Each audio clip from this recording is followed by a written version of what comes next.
And it's complete and cross-check.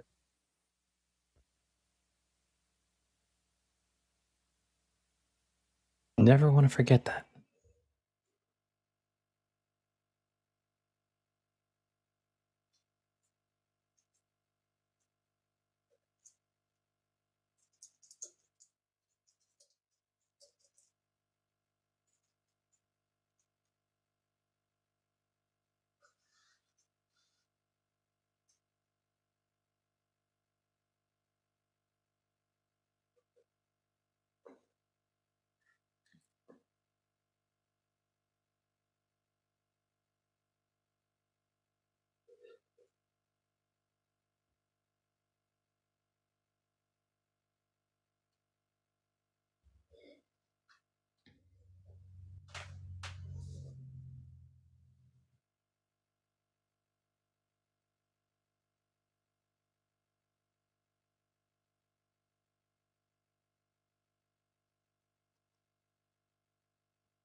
Hello and welcome to Office Hours.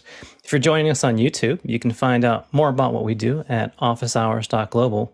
There you can sign up. You can use the Join Us tab to join us to become a producer, to add to the show by asking your questions, also by joining some of our community activities. Our second hour, usually we focus on a particular topic.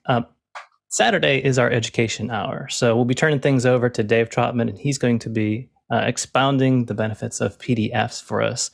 So if you'd like to add questions for the first hour, you can do so. And also the Mukana tag PDF, you can add questions for the second hour. Dave, what do we have? The first one is from Todd Perry in Prescott, Arizona. Been out of the OH loop the last few months with work and general life madness. In need of help with client suggestions for webcams. Are we still thinking Insta is the best overall? Brio 4K still good for 100 or 150 range? Thanks. Good, Dave. Well, I'll start us off here. The Brio is actually like 178 or something on Amazon right now, and it's 250 sometimes, depending on where you're buying it from. So I don't think you're going to find a 4K Brio for 150. Insta is a terrific camera and a lot of accolades from this group because of its extra features and its sort of remote control device, all that sort of stuff. But that's still, I think, a $400 camera, sorry. The other thing is that, you can get a $200 camera from Elgato called the Facecam, and it's the 1080 version is $200. If you want to go up to a Pro version 4K, it's about $400. So I'm thinking you're not going to find anything of the quality that we always recommend if you're going to be under $200. So maybe Courtney has other ideas, but suggestions for clients is pretty much whatever they can afford, pay the best you can. It's almost like with a computer. Buy what you can possibly get for the money you have and make do with what you can get at that price. Go ahead, Courtney. Yeah, the one I think Alex is testing is this OBSBot AI-powered tiny 4K. I don't know whether, because I think it interfaces with Zoom's remote control, so they're in OBS. They're going to test that to see if they can automate it to some degree. But it's not under the $100 to $150 range. And I don't know if you can get the Brio, like he said, 4Ks. You might be able to find some Brio knockoffs that are 4K, but I'd be careful because a lot of the Chinese manufacturers that advertise 4K webcams, some of them are okay. Actually, I've got some, but none of them, a lot of them, don't have autofocus. They don't really have a 4K sensor. They have a 1080p sensor that they're upscaling to 4K if you say 4K. So I'd be careful if you're shopping the no names out there. The Link 360, the 360 Link, Insta 360 Link is a good alternative. I think they're under $300 now, so they are coming down a little bit in price. So that's another choice.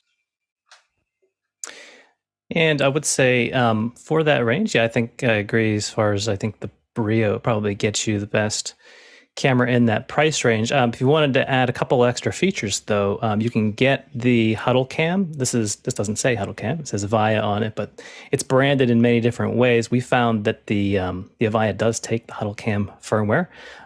This camera has many iterations. It's been branded in many different ways and marked up many different ways.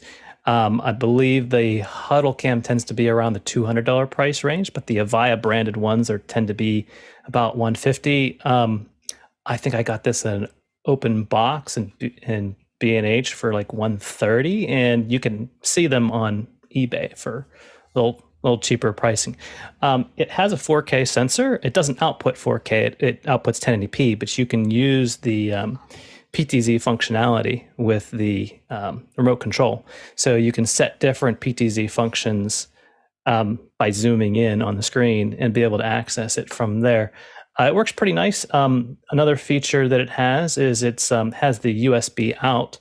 There is a version you can get with NDI capability and just has the network out. This particular version has both USB and HDMI out. So you can put this into your ATEM as well and switch it. So a pretty good choice for those options.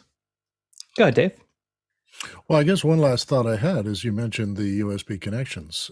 Some of the cams that we're recommending actually require USB-C.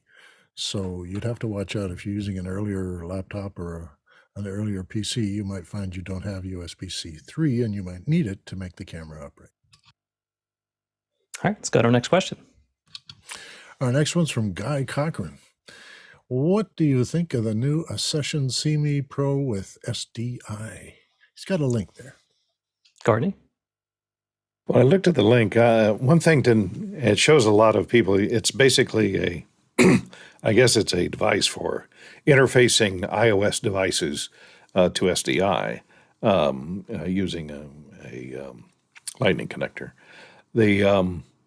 I would worry about latency if you're going to use it as a camera-mounted monitor, viewfinder, etc. If you're going to use an iPhone or an iPad, I'd worry about the latency, because if you're a camera operator and there's anything more than a quarter of half a frame latency, or typically this stuff is 2 to 4 frame latency, that makes operating extremely difficult. So it might be good for because of all it has other effects built in and an app built in to let you do focus highlighting and false color and different waveform monitors. So that would be handy to have just as a check monitor, and the displays in some of the iPads are actually quite good, the IPS displays. But those are a $2,000 7-inch monitor, and you can certainly find cheaper out there that are just as good. So kind of if you already have an iPad that you're not using, it could be a good thing as long as you can deal with the latency. Go ahead, Alexander. Yeah, this looks like a really great product. I agree with Courtney about the latency. The problem with the Lightning connector on iOS devices at the moment is that they are limited to USB 2.0 bus speeds. So if the iPhones had Thunderbolt, on the other hand, the latency might not be so much of an issue. What I'm very curious about, and what I'm seeing on the marketing page here, is it looks like you can use the iPhone as a monitor. I didn't know that this worked as a bidirectional, because I know with the HDMI Apple adapter, you can send signal out of the iPhone. I wasn't even aware that you could actually send signal into the iPhone. So I just learned something new. That's pretty fascinating. All right, we'll have to check that out. Let's go to our next question. Our next one is from Douglas Carmichael. What resources would you recommend for learning about starting your own business insurance, and marketing yourself? As someone on the spectrum, the nuances of business communication is something he'd like to learn. Good, Dave. Well, Douglas, I'd recommend you search for an incubator, a place where they do bring people on to the business. Many people, of course, have never had any training in business, and I know that some of these incubators have consultants on tap that can sit down with you, map out what it is you're thinking of doing, work with you as to what you're going to have to research to figure out what the taxes are and what you're doing. how you hire people and how you get insurance and what you do to get investors to come toward you. So all of these things are sort of business practices that you get usually with experience or working as an understudy to someone else or having worked for someone else for a long time and think you might want to do it yourself. But I think where you're starting from is zero. And so you really should get to a place where they actually help people do this. And many of these places also know where access for startup funding is. So if you go to an incubator or find one in your region, then you could probably visit them. They'll consult with you. They'll also vet your idea to see if it's viable, what kind of market it is, or whether it's going to be just a local kind of business or maybe a regional or national business. But these ideas come into these incubators, and you might also, when you're in an incubator, sometimes you get to meet other people who are starting up businesses and find that what you're doing collaborates with them. So these kind of places are sort of a mix of people with experts on hand who can give you all that advice about how to do your accounting and how to make sure people are being paid properly and what your banking situation is going to be.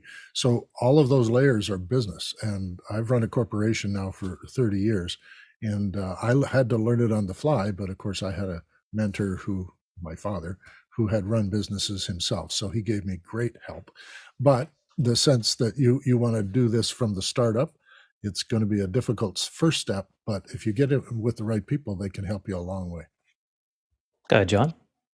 Also, check your local community for resources, like a Chamber of Commerce might have people you can talk to who are similar businesses as you're looking for.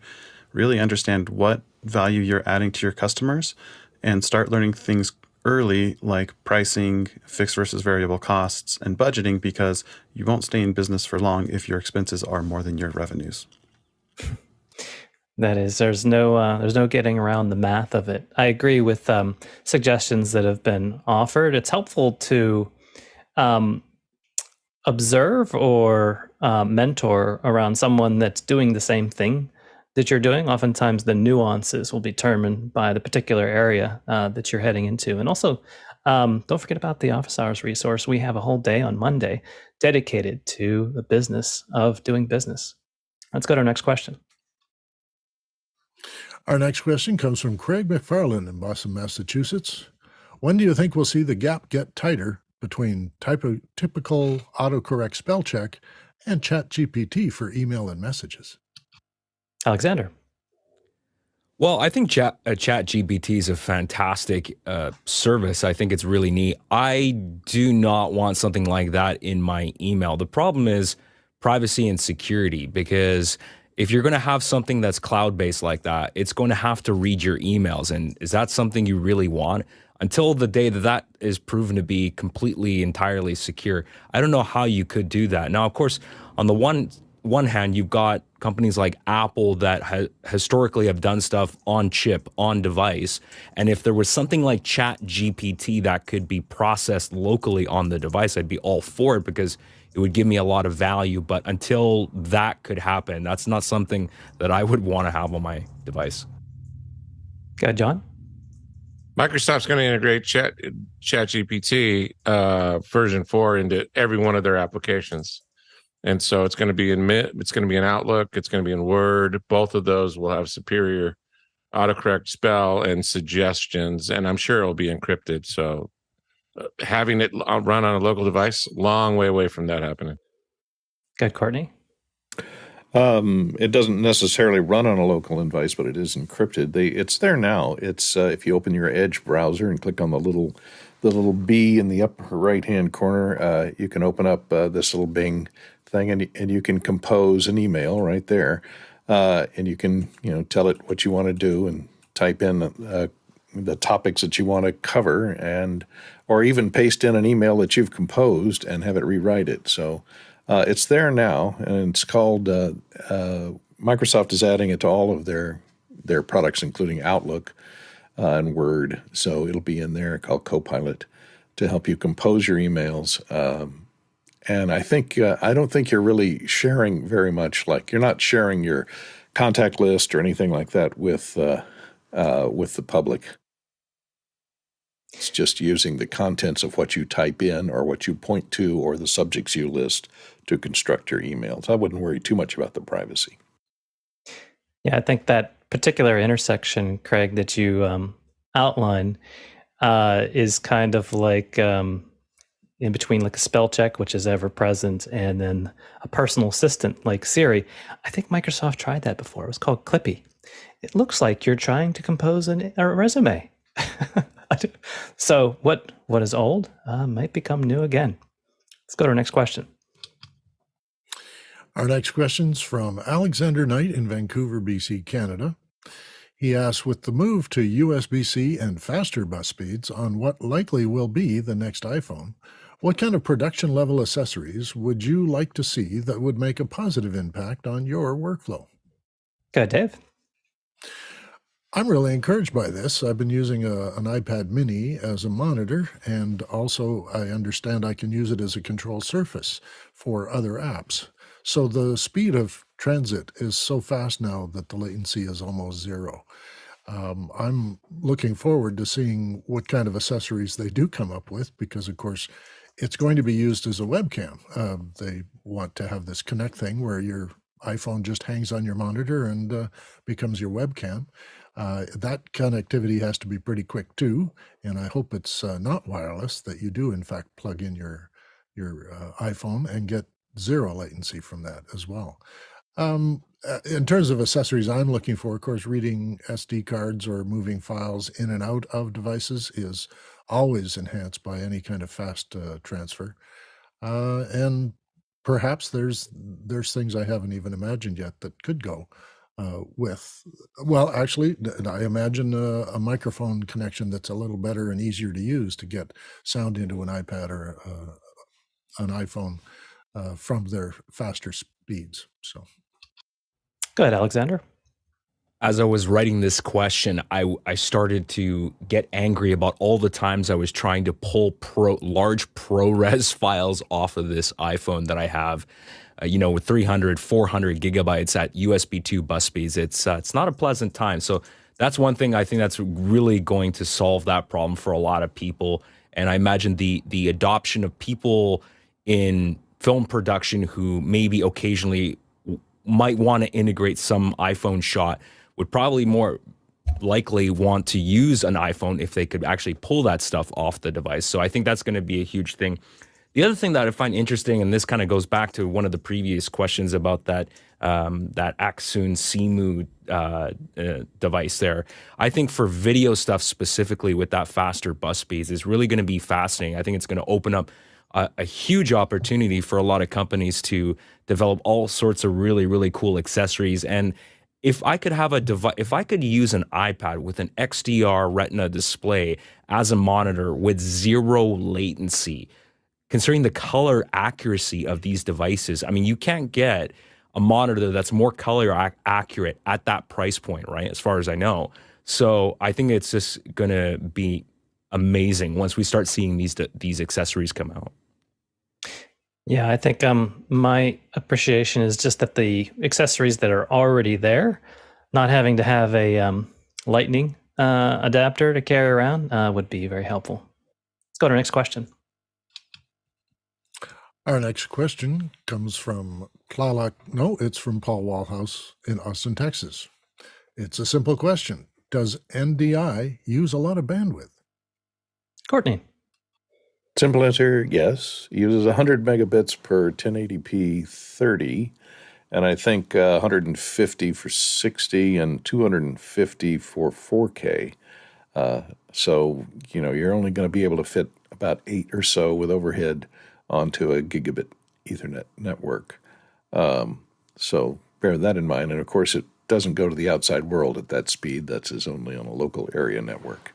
They do have I think maybe one of our NDI experts here could chime in on whether they have a transport protocol that's designed for going out over the internet that is a compressed format, but it has higher latency, and I'm not sure what the bit rate is on that. I think it may be up in the around 10 to 20 megabits range using H.264 type compression. But typically, figure on 100 to 150 for your 1080p and 250 for 4K. Yeah, absolutely. NDI Bridge offers that capability. Let's go to our next question. Our next one is from Tlaloc Lopez Waterman in Dallas, Fort Worth. Is there any performance penalty to having both inputs and outputs on a single Blackmagic deck link? Courtney? I don't think so, since those are configurable. You can configure the 4 SDI ports to be either inputs or outputs. The processing hardware is on the card itself and just determine the directionality that it's hooked up. I don't think there's any performance penalty by choosing inputs or outputs. Let's go to our next question. This one's from Guy Cochran in Seattle, Washington. Rode says, our biggest product announcement ever. Sounds exciting. Thoughts as to what we might see? A mixer? A mic? He's got a link there. Courtney, you're acquainted with Rode.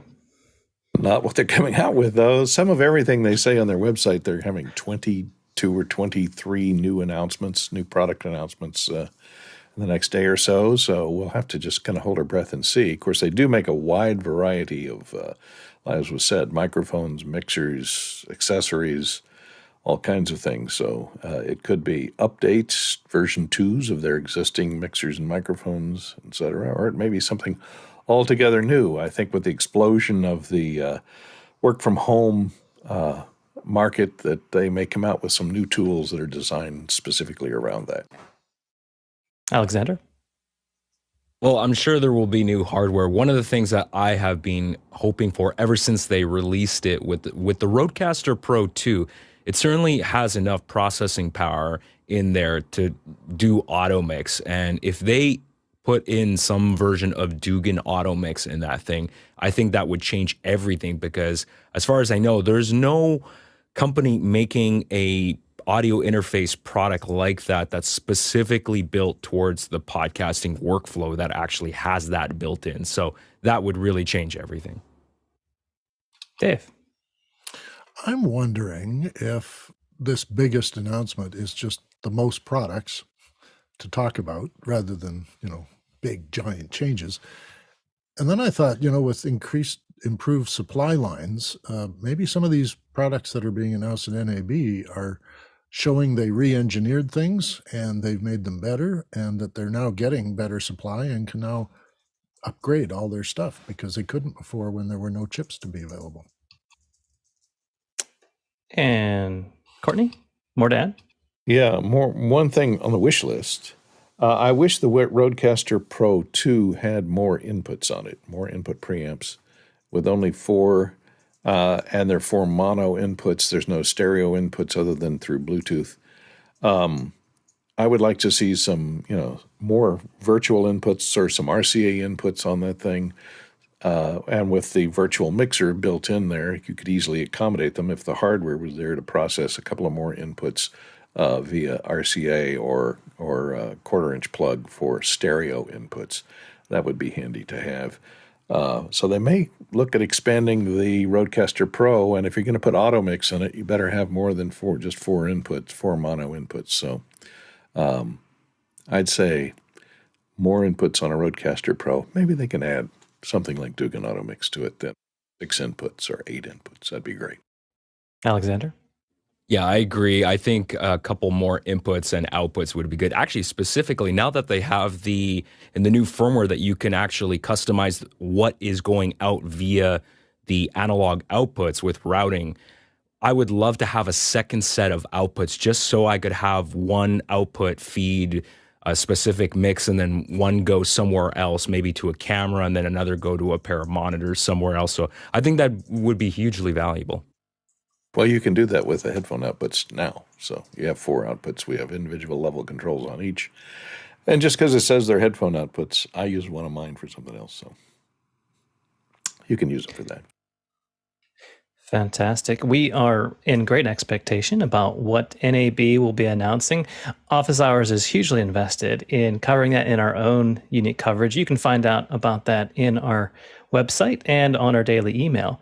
Just a reminder that your voting on the questions determines what we spend time on and the order which. So feel free to add your questions and also vote on the questions there. You can tag your questions PDF if you want them to be dedicated to our second hour topic on education. Let's go to our next question. Our next question is from Douglas Carmichael. I'm going to be upgrading from an iPhone 6S Plus on AT&T 4G LTE to an iPhone 14 Plus, purchase part of Verizon promotional deal. What apps in our industry make the most of the iOS platform, and how can I transfer my old apps? Alexander? Well, it depends on what you want to do, but there are a handful of apps that really stand out to me as truly pro-level apps that leverage the processing power on these devices.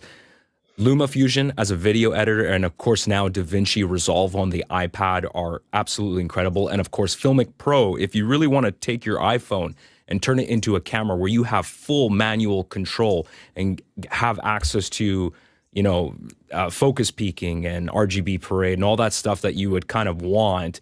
Those three apps really stand out for me. As far as transferring apps, there is the wireless device-to-device transfer, where if both devices are on the same Wi-Fi network, you can put them side by side, and the devices will automatically take care of moving your data over from one device to another. People at the Apple Store can also help you do that, but it's very easy to set this up. Dave?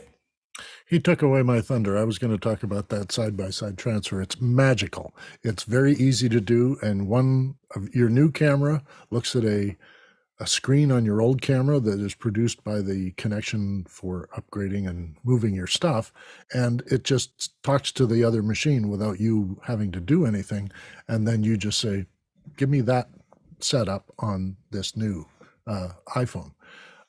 As to whether you keep some of those old apps, whether you add new ones for production purposes or for high work, the iOS platform is now filled with all kinds of apps to support production. Everything from little slate apps to allow you to do time code and slate through an iPad, to all kinds of communication stuff. And as Alex is talking about, some of the high-end control over a camera and remote control of other functions. And some people are using their iPhones to control their vMix and that sort of stuff. So there's all kinds of apps. It's growing all the time. It's really hard to recommend what you would use it for. So if you just examine what you want to do with your phone and then get the apps that are going to support that, then I think you'll find that you're throwing away some of the older apps because you have newer apps that do a better job. Or if you're just into note-taking or picture-taking or shooting routine videos and downloading them for editing on another machine, everything you probably had on your 6S Plus is going to work on your new 14. I know, Douglas, that you said that you're upgrading your phone, but you could very well have said you're upgrading your camera and you're upgrading your storage, because as far as the processing power, there's not a whole lot that you're limited by as far as the processors of modern phones these days. Oftentimes, the reason for people updating is for the extra storage and for the cameras. And so I concur with my esteemed associates as far as camera apps. You might try Filmic if you want to take advantage of that new hardware. Also in storage, and be able to use storage capability, unfortunately, you'll have to get it off the phone with either the lightning cable or using Wi-Fi, which I believe is actually quicker. So none of that. But yeah, looking at what you can do with some of the hardware of your camera and your storage, I think might open some more possibilities for you. Let's go to our next question.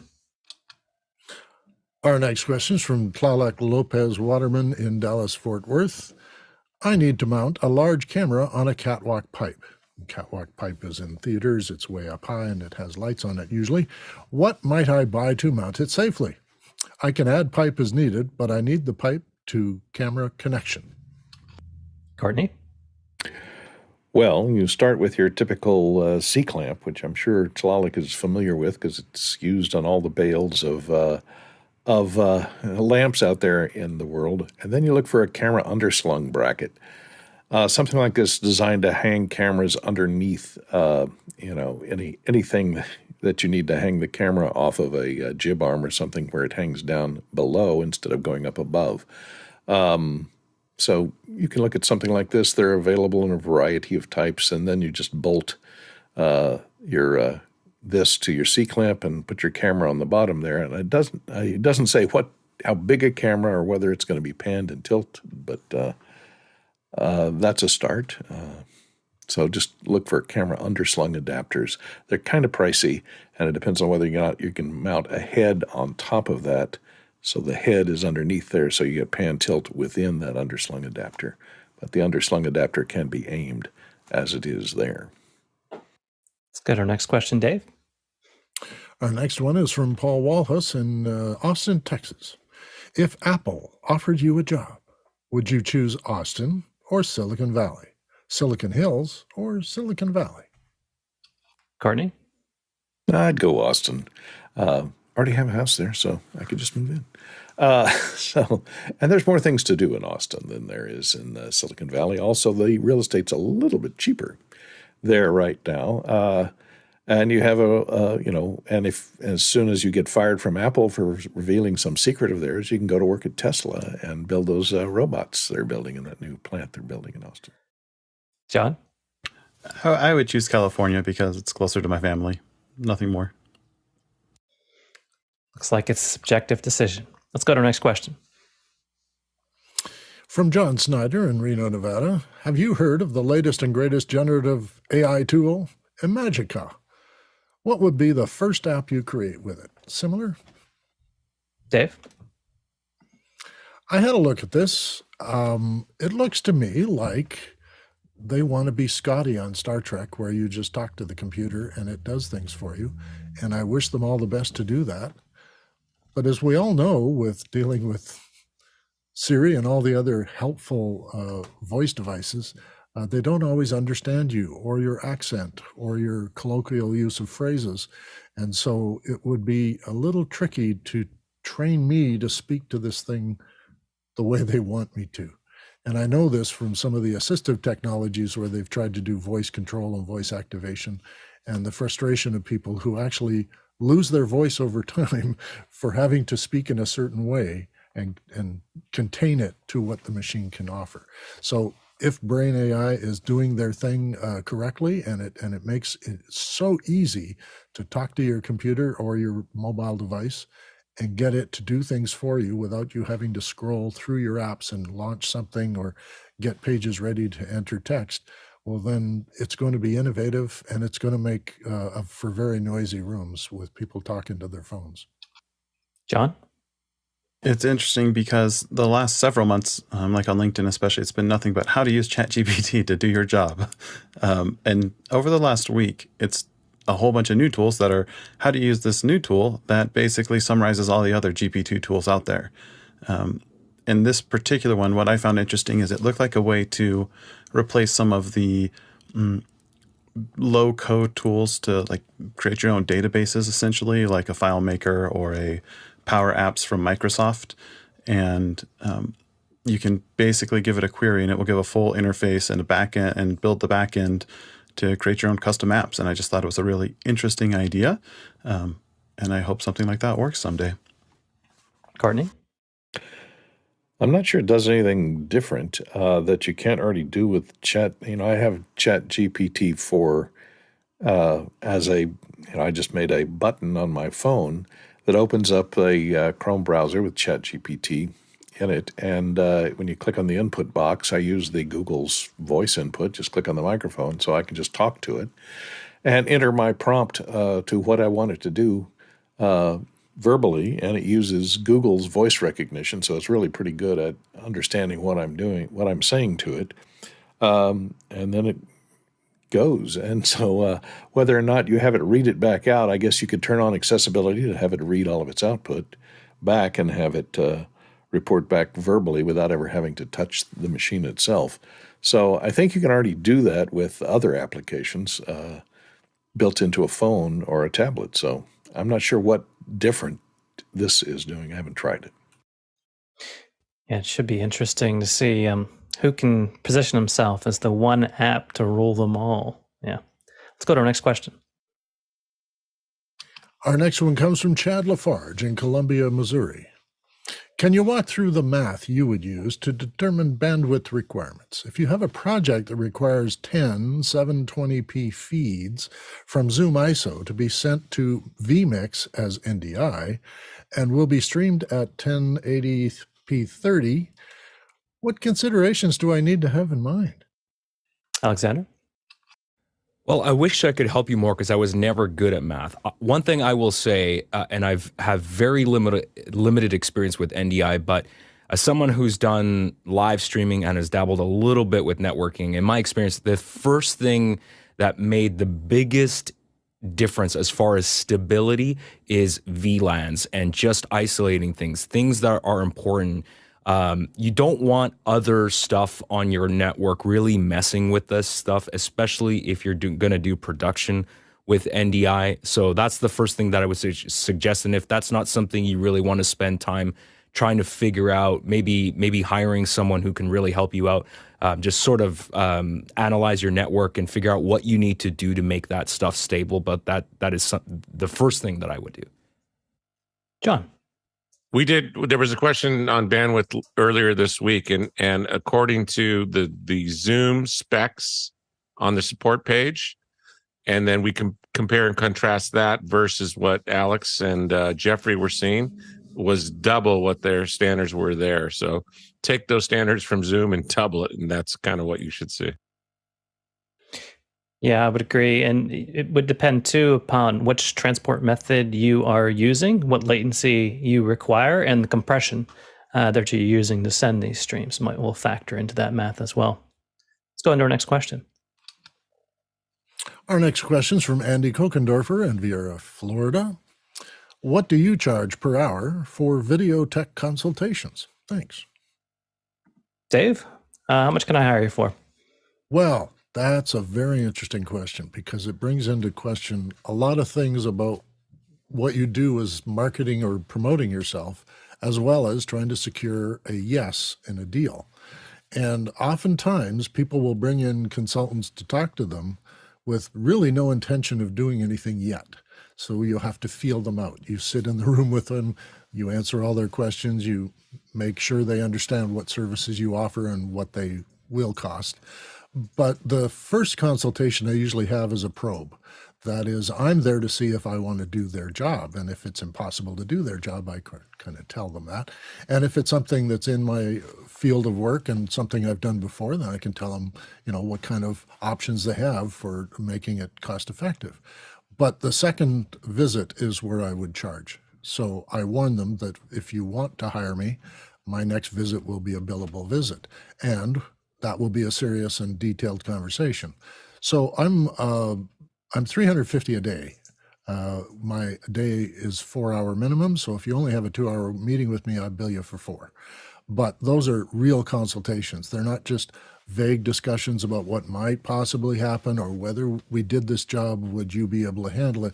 It's more a case of, okay, we've decided we're doing this job and now we want to know what you would do for us and how much it would charge. So that's the level of thing I would think about when, talking about charging per hour. Somebody needs technical support and information.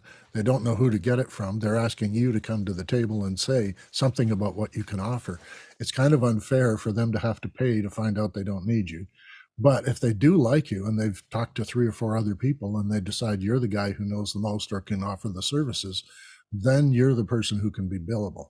And that's just a reality. I haven't really lost any jobs because I billed on the second hour, because then they know I'm serious. The second time I visit means that we're probably going to get to a contract real soon. Now, sometimes I had to make, and in one case with the Defense Department, I had 4 different people talk to me before they decided I was the guy. Now, I'm not going to be able to bill the government until they actually sign a contract. So in those cases, you know what you're getting when you go in. Another time with the provincial government, I warned them that actually I'm not going to meet with you unless you're really serious about doing this contract.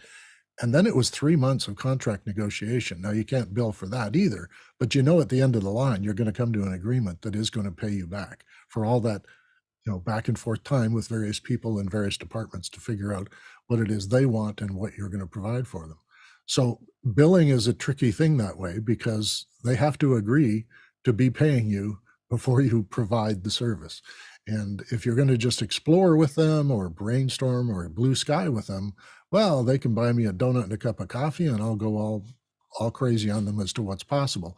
But when it comes down to actually committing me to time, work, and hiring people and doing the work, it's going to be billable even for all my meetings. Yeah, I agree with your statements there, or sentiments, Dave. If someone is hiring you directly for a consultation, then you will have an hourly rate. But if it's associated with another service that you're adding support on, you may want to budget your time as far as how much or how long you'll support them in those services that are connected to other things. Free is an option too, depending on your availability as far as giving consultations to former or potential clients. That way, when they do have a commitment, they may consider you for work. Let's go to our next question. Our next question is from Douglas Carmichael. Many broadcasters and industry groups like the NAB have been concerned about the wireless industry using C-band spectrum for 5G and the loss of reliability when using internet-based transport. Wouldn't network-based distribution be much cheaper? Courtney? Well, it's hard to string that cable up to the satellite. C-band is used primarily, of course, for satellite communications. And there's a huge existing network, think of DirecTV, think of, their uplinks are probably C-band. And a lot of the networks use backends that are C-band. They have control over those private networks. Sending it over the internet might be a security issue, or sending it over terrestrial-based networking may be a problem. You're not going to get the speeds as well that you can get in C-band. And the interference, probably, they're in slightly different frequency ranges. I think C-band signals are 3.4 gigahertz to 4.2, and 5G is 5.85 to 6.425. So they're in different frequency bands, and since the satellite dishes are pretty large, C-band satellite dishes are pretty large, what you see at satellite farms, and they're pointed up, not at the ground, you can eliminate a lot of the 5G interference by putting up screens on either side of your dish to prevent any leakage from the local hills stuff in 5G transmitters around to eliminate some of the noise. And since you're working in a different frequency band, you might have to increase the sensitivity of your LNBs, your amplifiers on the C-band satellites. But I don't think it's going to be that huge a problem. They are worried about it, but I guess until we get 5G completely deployed everywhere, which makes it pretty hard because it's pretty low power and pretty short distance range, we won't really know. Next question. The next one comes to us from John Snyder in Reno, Nevada. Neumann claims that their new MT48 audio interface is the first audio interface in its class that's able to capture the full dynamic range of Neumann microphones. Is that a meaningful claim or marketing speak? Alexander? It's marketing speak. When I read this, my first thought was, and how about you quantify that? What does that actually translate into as far as results? This isn't the first interface to have a really, really high dynamic range. The MT48 claims 138 dB dynamic range. Is that high? Yes, of course, that's very, very high. That's a good spec. And I just don't understand where they're going with that. This has never been something that's been at the forefront of my mind. I always look for good specs in an audio interface. Of course, you want high dynamic range, but what does that translate to in terms of results for recording a band? Yeah, I mean, it's silly. Courtney? Yeah, if you look at the maximum SPL, which is sound pressure level that most microphones operate, it's below 120 usually. So you're not, most microphones will bottom out before an audio interface is overloaded. Their audio interface is overloaded. So, yeah, being able to transfer that distortion accurately would be, their marketing claim, I guess. So I don't think it makes that big a difference, the dynamic range. Remember 120 dB is the threshold of pain for sound levels. So you don't need that high dynamic range for a microphone because it's not capturing usually accurately anything above, around 100. So, Dave? I'm kind of captured by the phrase when used in its class. It always makes me wonder what classes exist and which one do they fit into. And it's a claim rather than a statement of fact. So whatever class they think they're in, they may be the best at it, but I have no idea what the classes are. So. Absolutely. Our producers are in a class of their own, and you can vote on the questions and be able to enter your own questions. If you want to enter something for our second hour topic, use the Makana tag PDF. All right, Dave, let's go to our next question. Our next one is from Paul Wallace in Austin, Texas. Is the humanoid AI robot that's coming out of a large factory in Austin blow away cars and rockets in importance to mankind, and parallel AI in importance to mankind? Good, Courtney. Not for a long time. I think these humanoid robots are going to be like your clumsy little brother. It's for a long time. They're not going to be able to really do intricate, they may have repeatability, but Musk proposes the fact that they're the one thing that industrial robots don't have is the freedom to move around, and these would solve that problem. But once you give them feet to move around on and balance to have to deal with to move that thing around on 2 feet, precision goes out the window. So you can't have precise pick-and-place robots or robots that are operating on an assembly line, which, have to put something precisely in a specific, to 1/10 of a millimeter very carefully, because you'd have to incorporate machine vision plus balance plus all that stuff. So I don't think it's going to be that big a case unless you use the robots to build other robots, and then we got to be very, very careful. Well, what if they just hold on to something while they're picking and placing? Mooring yourself down. Strap yourself in. Yeah. Go ahead, John. Yeah, I saw a video of a $20 million robot that stacked 9 boxes successfully on a conveyor belt. So the future is here, I suppose. The idea that robots should be like humans in shape and form assumes that robots are going to operate in the same locations and areas that humans operate. And the opposite's going to happen is we're going to change how our factories are shaped to fit robots that are autonomous and can move around and replace humans, as negative as that sounds. But the reason why our factories are the shape they are now is because we have humans walking around in them. And we'll just build factories where robots drive instead, and it'll be much, much more efficient. I have to admit that I am curious as to why more first principles thinking hasn't been applied to the form factor of robots. And I think you make a good point, John, as far as the application in which we use them. Now, of course, if you wanted to interface with a robot, maybe the most comforting thing for a human to see is a humanoid figure. Let's go to our next question. Our next one comes from Brody Hefner in New York City. NAB offered a pre-conference workshop on small to no crew production for corporate, in-house, and remote events. What is a no crew production? Dave, were you on that no crew production? I have been a no crew production for years, and I've worked with very small crews most of my life. But in later, closer to retirement, I was a contractor to a California company who wanted stuff shot in Edmonton whenever they needed it. So they would email me, are you available? And I'd go out and shoot this thing for them. And then I would edit it and send it back to San Francisco. Now, I didn't need a crew because I was inventing the shoot and I was following a sort of formula, and I was doing it. I do my own lighting and I do my own audio, and I coach people as to how to appear on camera. I mean, I had to be the director, the producer, the audio guy, the crew member, and the boom holder. So all of those things can be done by a single individual. And actually, a lot of news channels and news stations have one-man crews who go out with a reporter. Now, the reporter often shoots their own video. They set up a tripod, they frame everything up, and then they turn on the camera, walk in front of it, and give their delivery.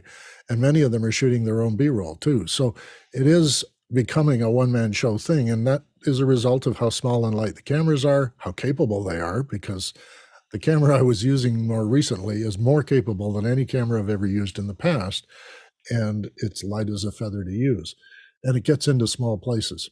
So I think they're talking about whether it's a broadcast thing now to just have no crew and let a person produce with everything on hand. And as we're seeing now, just even here with office hours, we're finding that we're repurposing a lot of things to different uses. And I've been able to repurpose a lot of my equipment and my tripods and lamps and my stands and stuff around here from all my years of video production. But I also used all of those things when I was on the field shooting people doing things, and I had to send them back to California. So I think that's the future. And in a lot of ways, the cameras are going to have their own lights. The microphones are going to be wireless to the camera automatically. You're going to be able to pick up things in almost 3D.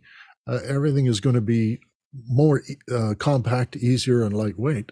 And therefore, you don't need a 5-person crew. Now, the other side of things is that 2 or 3 of the major channels in my town are all unionized.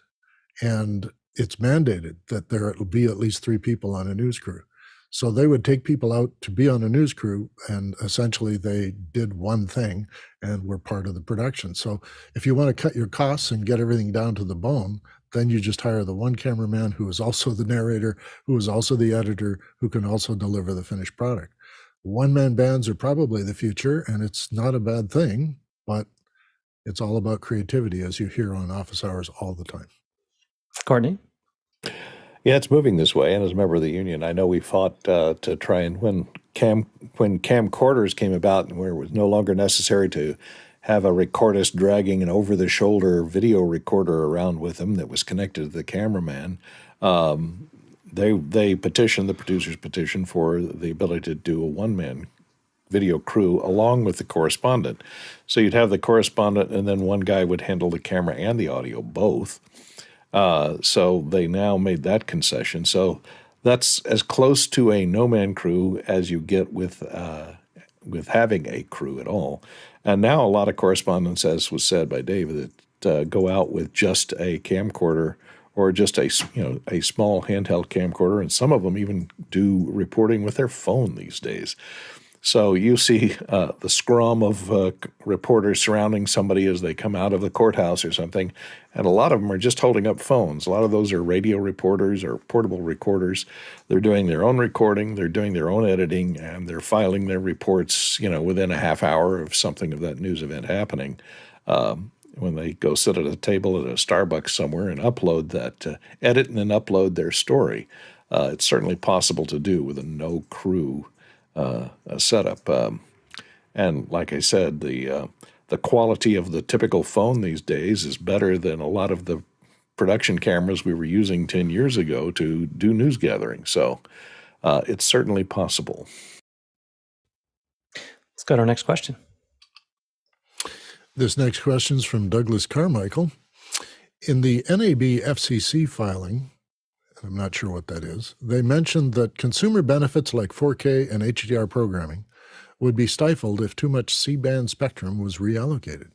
4K seems to have a low barrier to entry, but wouldn't an HDR pipeline be much more expensive?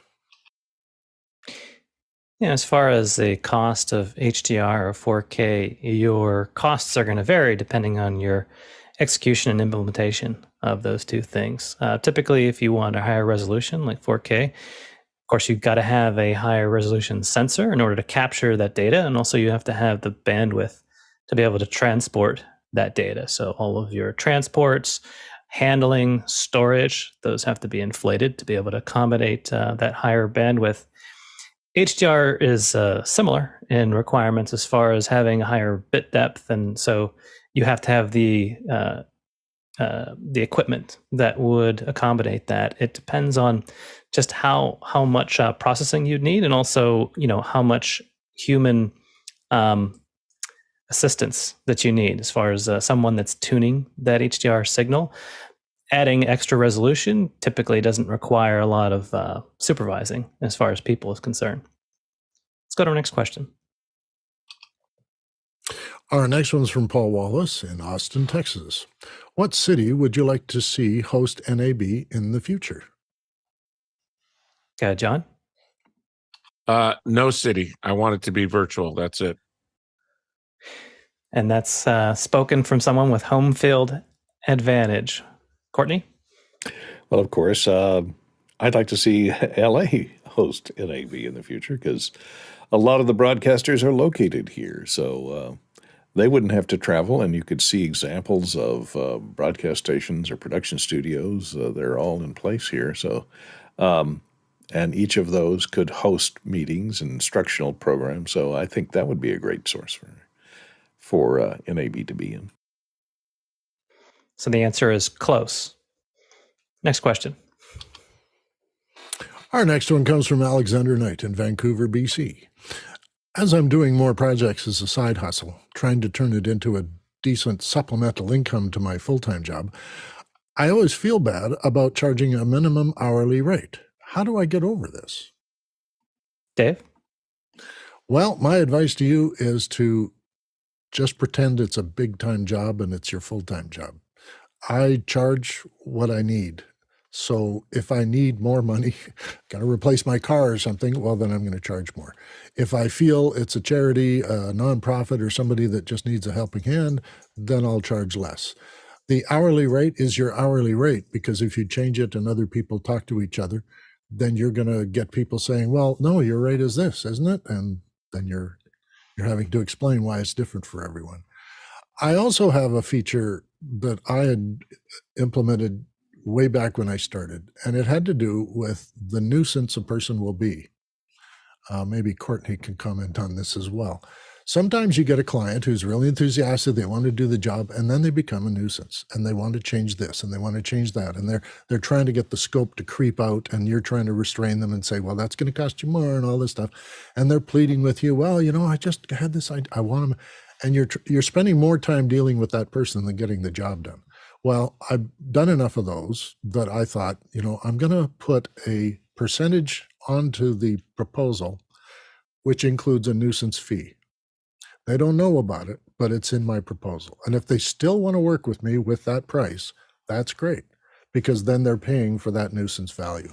If they turn out not to be a nuisance, if my projection on them was wrong, that they're just going to be a nuisance, I just give them a discount when I finally bill. And they're very surprised to find that there was a reduction in the cost because we got the job done nice and efficient, and it was very smoothly planned, and everything went well, and you weren't a nuisance to me. So I think that's an option for you, is to bill on the hourly rate that you usually charge. And then if people are really fun to work with, they did a great job, and they helped you make it more efficient and more profitable, well, then give them a kickback. John? So that's what a convenience fee is, I guess. I would say if you're adding more value than you cost, people will be satisfied.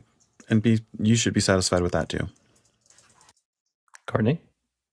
All good points. And this conversation comes up a lot of times when people say, what about billing half days? Can you give me a half day off your daily rate? Because we're only going to be shooting for 2 hours. We only have the talent for an hour and a half, so we're only going to be shooting for 2 hours most.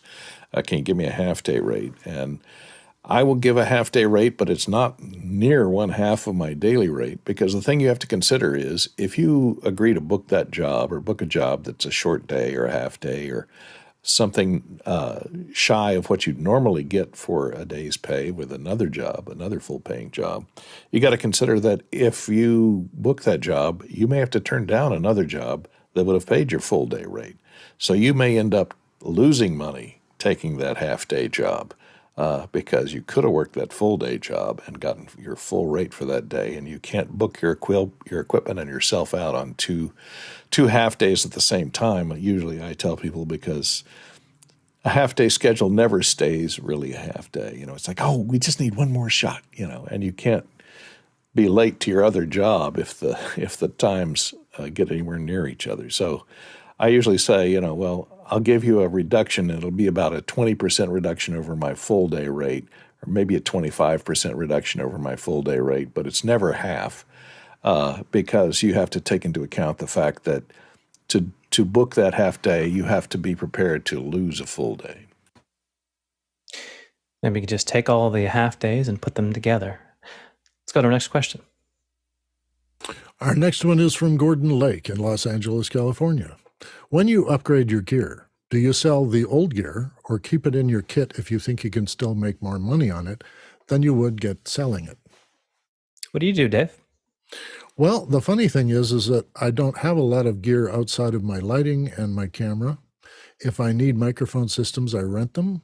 If I need more lighting, I rent it. And if I need more gear or tripods or anything else, yeah, I don't own it. I'd like to do the work with the profit in mind. And if I'm laying out thousands of dollars for a camera, that means I've got to do lots and lots and lots of work to pay it back. And I find that renting a camera means that I can go a few months without having to shoot anything, and I'm not sitting on an expensive camera that I bought. When I need to upgrade to a new thing, I get the best one out of the rental shop. I don't have to worry about buying a new camera every 3 or 4 years when they come up with new features and better lenses and all the stuff. So I think in terms of, what I did in terms of my company was to just have some basics that I could do very quickly, this run and gun kind of thing. And then if I am going to get into serious production, I hire people and I rent stuff, and I don't have to resell it at the end. Go ahead, Courtney. I never sell anything, unfortunately, because it's too much trouble for me, and I like to keep stuff around for backup, or if it's, if I have stuff that one thing is broken on and I bought a new one, I use it for replacement parts, so I can steal parts from that to put them up with the new ones, or use them as destructo cams or destructo. Anytime you got to put something in jeopardy, use the old equipment that you would have sold. And then if it gets damaged, you can file an insurance claim on it and, then buy some new equipment. So that's what I do. Fantastic. Also to keep in mind is that having a backup is great. If you value that as a backup, that might be helpful. But keep in mind that storing things is not free. You've got to find a place for it. Also, you pay a complexity penalty. The more things you keep around, the harder it is to find the things that you might be reaching for more often. So keep that in mind as far as how many of the old iterations of things you'd like to keep around. Well, we'd like to keep you around for our second hour. We're going to be moving into our second hour education on PDFs, and you can put your questions in with the Mucana Tag PDF. Just a couple of announcements before we hand things over to John to host our second hour. You'll notice our new schedule for next week is out. We're very focused on our NAB coverage. You'll see how you can participate and how you can view our special coverage there at NAB. Many of the topics that we have been focused on the NAB for our different verticals: audio, video, business, etc. So please check it out. You can sign up at officehours.global and join us if you're not receiving your daily email and seeing other ways in which you can contribute. Another way that you can contribute is that we have a one particular thing we made an adjustment on. I will say we have was the Readers Workshop. We're changing that to the Show Workshop, a little bit of a mock show where you can rehearse being a panelist or a reader or the different roles that help the show, even some of the back-end roles of managing questions, etc. So if you're interested, check out our daily email on our website. John, what do we have for our education hour? Thanks, Josh. Today we're going to be discussing the use of PDFs in education. We all use them every day, and PDFs are the de facto standard for digitizing documents. Why is that, and how can you, our producers, get the most out of them? Our expert guest today is Dave Troutman, oftentimes the host, and we'll be walking through some of the lesser-known features of PDFs, and he'll be able to answer your questions after you put them into our Mucana chat. So, Dave, do you want to get us started? Yeah, I'd like to start with a story. It was back in the mid-90s. I was with a support group, technical support for an academic technology center. And we had academics come to us on Friday where we would do an afternoon of show and tell, things we've been working on, stuff we've discovered, and technology we thought you should understand. And it was in the efforts to try and help academics learn more about how to use these technologies and multimedia in their classrooms. So I was the video guy, but I also was a document guy. And another partner in the group was the print expert. He taught me a heck of a lot about printing. And I was asked to do a presentation on how they might use PDF in the classroom. So I got up in front of everyone and I did the hand wave and the talk, and my slideshow went on, and they were all watching and listening and learning. And when it was over, a fellow sidled up to me afterwards and he said, "So I really liked your slideshow. That was really good. What did you use for that? Was that PowerPoint?" And I said, "No, that was PDF." It was full screen and it worked just like a slideshow. And that was a feature nobody knew PDF could do, which was to present. So PDFs can do that. But PDFs, their history is that they're a portable document format, which Adobe created to help people with prepress. Prepress is the process whereby you set up a document in order for it to go through a certain kind of press process. Many of these press processes are rather unique and difficult, and different machinery has been invented over the centuries to do printing. And we were finding that with electronic documents, some of these presses were having trouble with handling the imaging.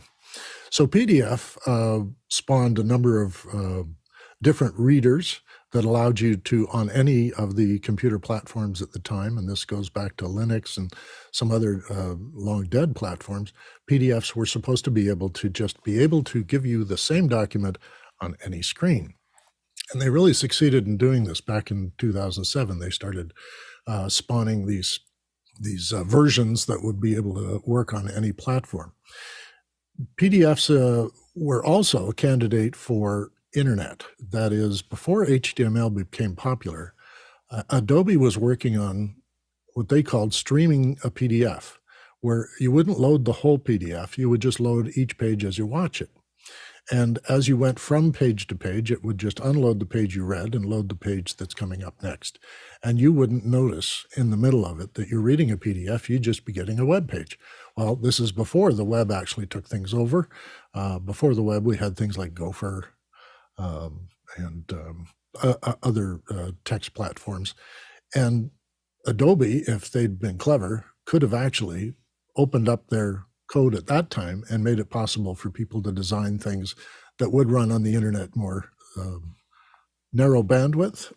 And that was the problem they had, of course, because if you make a large PDF document and it's 3 megabytes and you have a dial-up internet, then you're not going to get that document. It's going to be frustrating.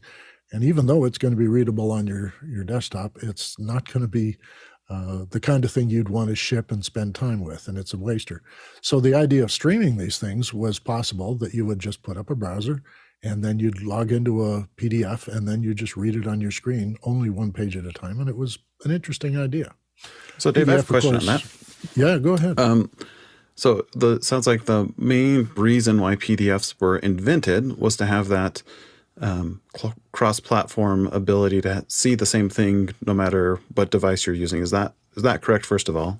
Exactly, yes. So why is it that Adobe was able to accomplish that, but nobody else was? Adobe was in the print field at the time. They've gotten into the multimedia by acquiring Macromedia and other people. But they were actually just trying to make printing work on digital platforms. So Macintosh, of course, gave you all kinds of fonts. They gave you all kinds of quick draw layouts. And then the fonts were always a problem because the fonts were fairly standard, but there were a lot of experiments going on. And there was a lot of fights between providers on platforms like Microsoft and I'm trying to think of the other company that they competed with, to be able to give people the same font on every layout. And of course, anyone who's opened a Word document in Pages or a Pages document in Word is finding that the format they came in with is not reproduced by the other because they didn't have the right font.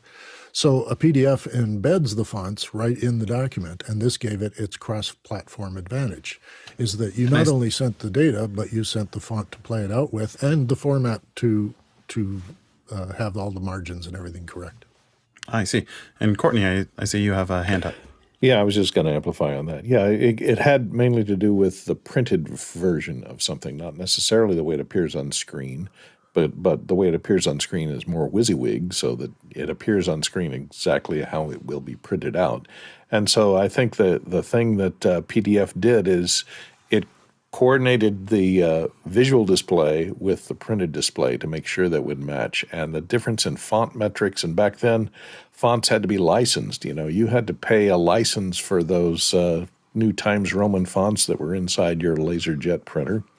And if you wanted to use that to display on your screen, you had to pay another license fee. So it was a means of coordinating the license fees and the fonts to make them available on both print and the screen so that they would look the same and the font metrics would work out so that all the kerning and everything that goes into how many letters can appear on a line, et cetera, it was very difficult to work all that stuff out, as each different font from each different manufacturer, from each different license, had kerning differently, had the metrics of each font were differently depending upon the resolution of the printer and the resolution of your screen, and going back and forth between those two.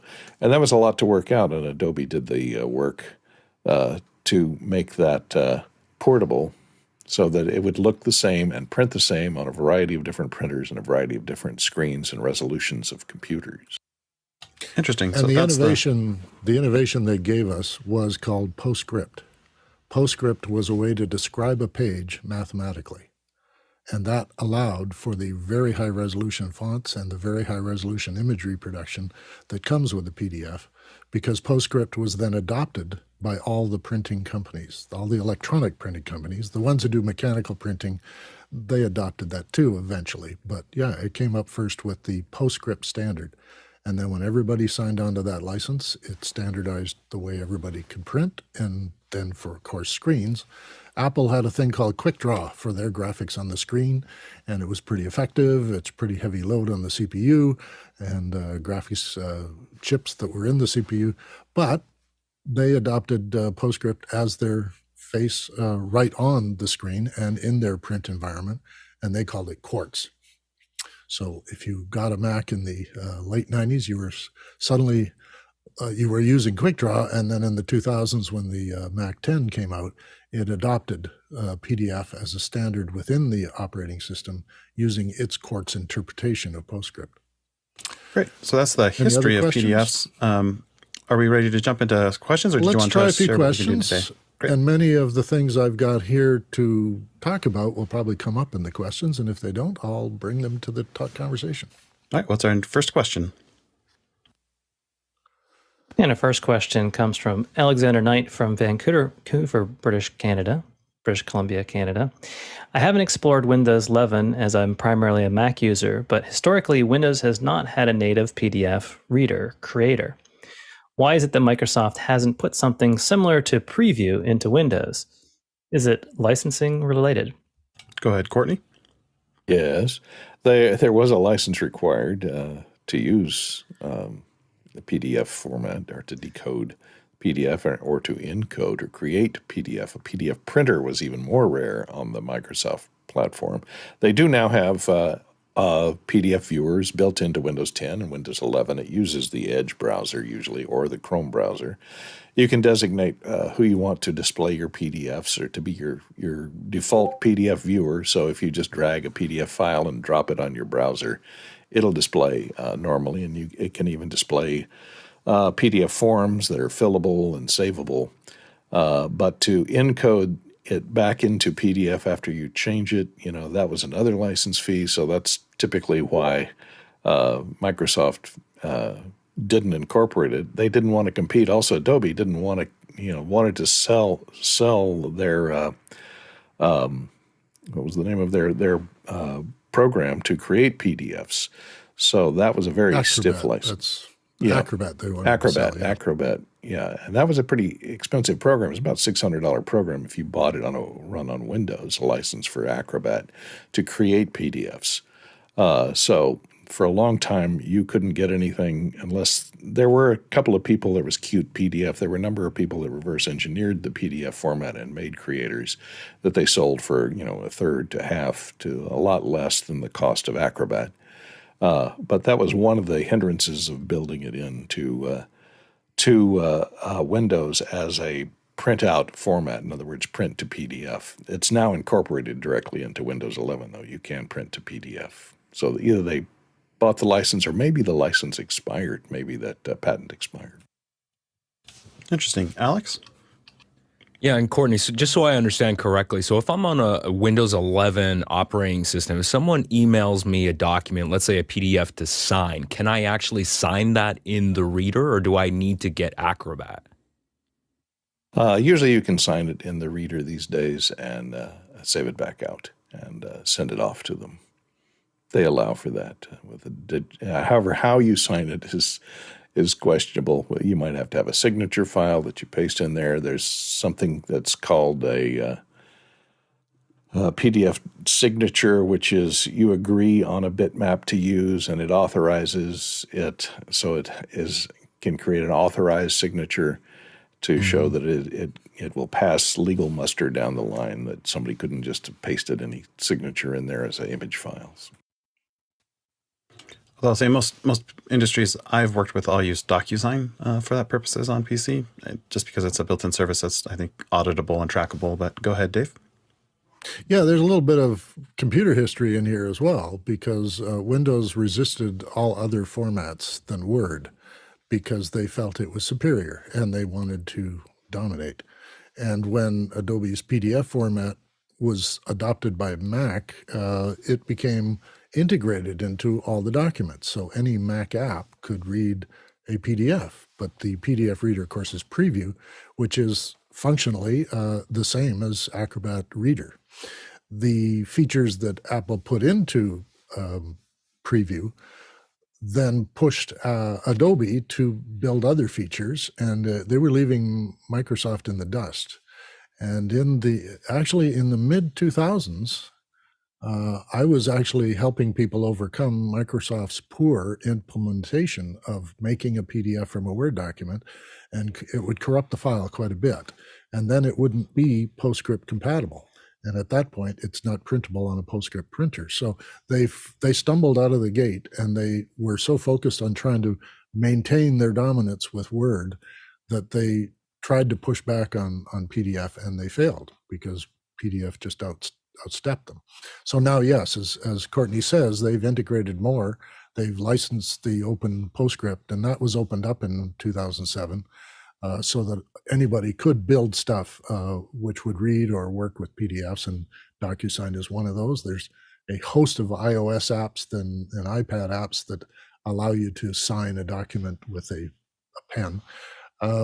And there's the registered thing. These are the registered signatures that Courtney was talking about. Adobe will allow companies and other people to store various people's authorized signatures so that an assistant or a receptionist can sign things for them and have them authorized by that person. So those kind of things came up way before Windows decided to stand back and accept the future. What's our next question? Next question comes from John Snyder of Reno, Nevada. What's the best way to update and manage versions of PDFs? And what I mean by that, Dave, is we store a lot of documents as PDF, typically when we don't want someone else to be able to change it, or we can see that someone else changed it. The problem is, if you need to make a small edit or change, it seems like the only way that I can find is to just completely replace the file, which breaks any previous links to that. So I'm wondering if you know of a better way, or if we're doing the best we can. Okay, two sides to this question. So I'll address that one second. The first one is, of course, update your Reader app. So whatever you're using, and Adobe is a free reader. Acrobat Reader is available for anyone to download, and it actually has an update feature in it. It kind of warns you that there's a new version of PDF, and we're adding it to the reader, and you can read. You'll get some of these documents that say your version can't read, and it's sort of a blank screen saying, upgrade your reader. So in those instances, and in terms of Apple's Preview app, some PDFs show that, and when you open them in preview, they just come up kind of blank and say, this is not readable. And then you go to Adobe Reader and it is readable. And also, if it's a form, you can fill it in. The other side is when you want to change the document itself. And that is tricky because, yes, making the document over again and all of its comments and anything else you are working with is a real chore, and keeping versions straight is a real chore. The easiest way to do this is to use the Acrobat Pro document management tool. Acrobat Pro is, again, as Courtney says, it was very expensive, but now it comes with the Creative Suite. So Adobe's Creative Suite includes Acrobat, and Acrobat Pro is what you would use to take somebody else's PDF, for instance, and if you're authorized to make changes to it, and that's part of the security layer in PDF, which I'll get to later, then anybody who's authorized to change that PDF can use Pro and not keep it on their desktop. They could just use it out of the cloud and then go back and operate. So I use Acrobat Pro to make changes on other people's PDFs, and I share them with other people who in business who are hiring me to work with big documents. I've had to get them to upgrade their readers from the free version of something they got on the net to using Acrobat Reader in order for it to conform properly with what we're building. Not all the readers have features that are supported. So for instance, Acrobat can have 3D objects, sound, and video. Not all readers are going to read those things. So even Preview from Apple doesn't allow me to put a video in a PDF. That is, it comes up as a black square and it won't play. The difficulty there is that the way that Acrobat wants to put it into their PostScript environment is not always something that is licensed to other people. So I think eventually Preview is going to catch up, as all the other readers will. But Acrobat is the best tool for making changes and having sort of archive versions that then can be updated and kept up to date. There are, I think, 7 certified PDF versions. They have one for exchanging data and doing prepress printing, another one for just color management, the features. The new standard for prepress is the X4. The X5 is apparently an obscure alternative to the PDF X4, and I think that one's for licensing out to third parties. The VT is for variable data and transaction printing, and that goes to databases which are forms related, and then you want to print out the end result of that form input. And then PDF-A is an archiving of electronic documents. So the PDF-A is the primary standard everyone should be using if they want to keep the document for a very long time. If you're just doing documents and they're disposable and they end when the project ends, well, then you don't need archiving. You just need the standard PDF 1A. But if you're going to keep them forever and they become important documents, certainly for some corporations and nonprofit organizations, there are founding documents and contract agreements and stuff they want to keep. And then there's one called the certified PDF. And it proves that the PDF you make there has already been pre-flighted. Now, pre-flight is a process for printing where you work on conforming your document to the kind of printer it's going to go to. Now, this isn't just desktop printers. These are massive web printers that, you know, like newspaper rooms have for making many, many hundreds of copies of these things. And they want the color accuracy correct, and they want the fonts all to fit, and all the mathematics that's in the document has to resolve well on these printers. Well, pre-flight is a process you go through where you check the document to make sure it's going to print the way you expect. Now, printers use CMYK, which is cyan, magenta, yellow, and black, and they print layers of them. They start with the yellow, and then they do the magenta, and then they go through until they get to the black overlay, which is usually your text. And now all your images are correct, and they all line up properly, and they're all super sharp and clear. And depending on what machine you're using, and some of these guys are, they're 3-pass prints, they're electronic trace printers, they're vector printers, and then there are the big web printers that the corporations use for annual reports and that sort of stuff. So you'd have to be conversant in what the printing company you're going to use wants as a PDF, and then find out what format they would prefer, and then make your documents with that format. That way, they will be able to say, yes, this is pre-flighted, it's good, it's going to go, and we don't have to come back to you and say, change your PDF because it doesn't conform. This seems And pretty this is all complicated. print stuff. Yeah, it's a game because there's all many different kinds of printers in all parts of the world. So for teachers, right? that was a lot of different versions. What's the one thing that they should use, or the one type that's going to be the most helpful for the most people? Yeah, the PDF-A and the PDF-X are both useful in just printing desktops and for handouts, or for students to read on their computers. So yeah, the PDF-A is perfectly good for everything a teacher's going to use. Great.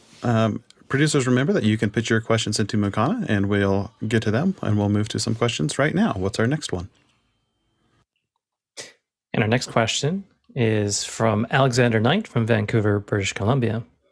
And he writes in, back when I worked in tech, I would routinely create documents in PDF for training purposes, but a lot of this has been supplanted by online knowledge base websites and videos.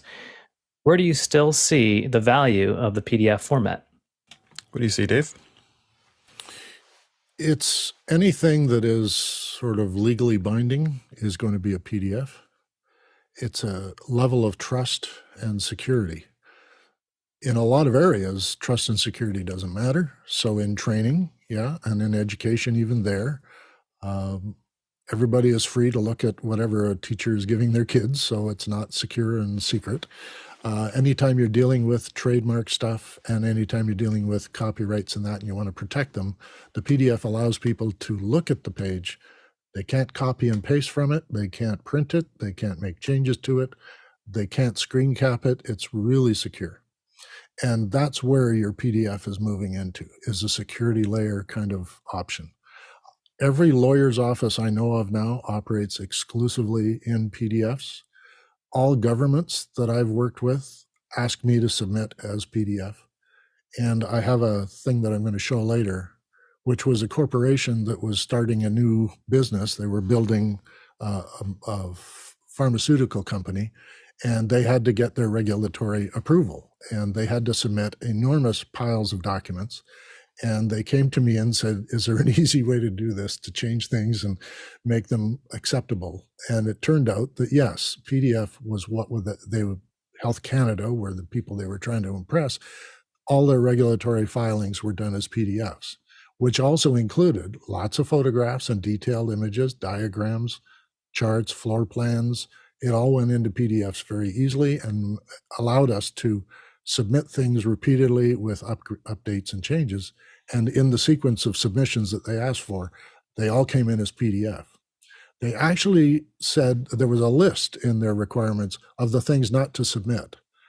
And the only thing they would take is a USB stick with large documents on it. They felt that was the most secure way within their operation at the government level to keep your stuff secret and, you know, confined to just those people reviewing it, so that it wasn't on a CD-ROM that would be left in a computer, or it wasn't a big pile of paper that might be in a box that somebody could look into. So they wanted more security at their end, and PDFs managed to do that because all the documents we gave them had a prearranged password that the regulator would provide to put into the document so nobody else could see it. And then they would know anybody who had authorization had seen it. What's our next question?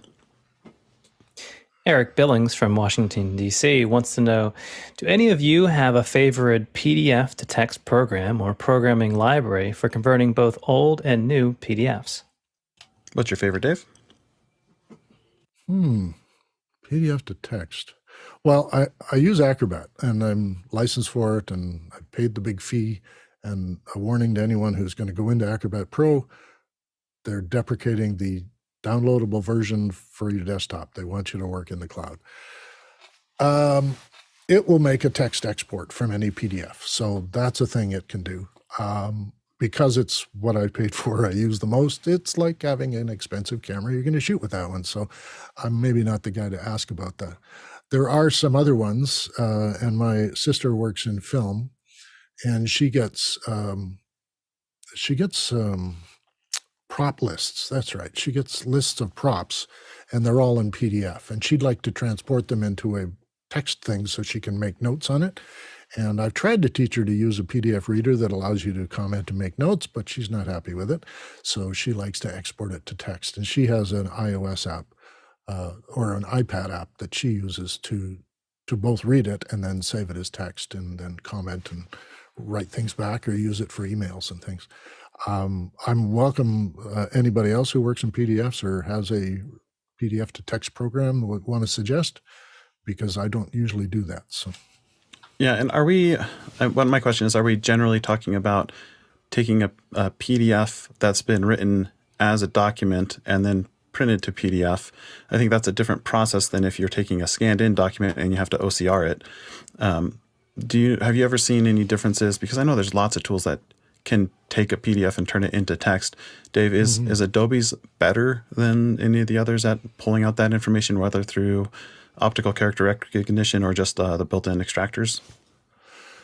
I find that the readers from Adobe are really good at that, and the Pro version has a scanning feature, like it's a tool right in it that will scan documents and create books. It'll scan document after document.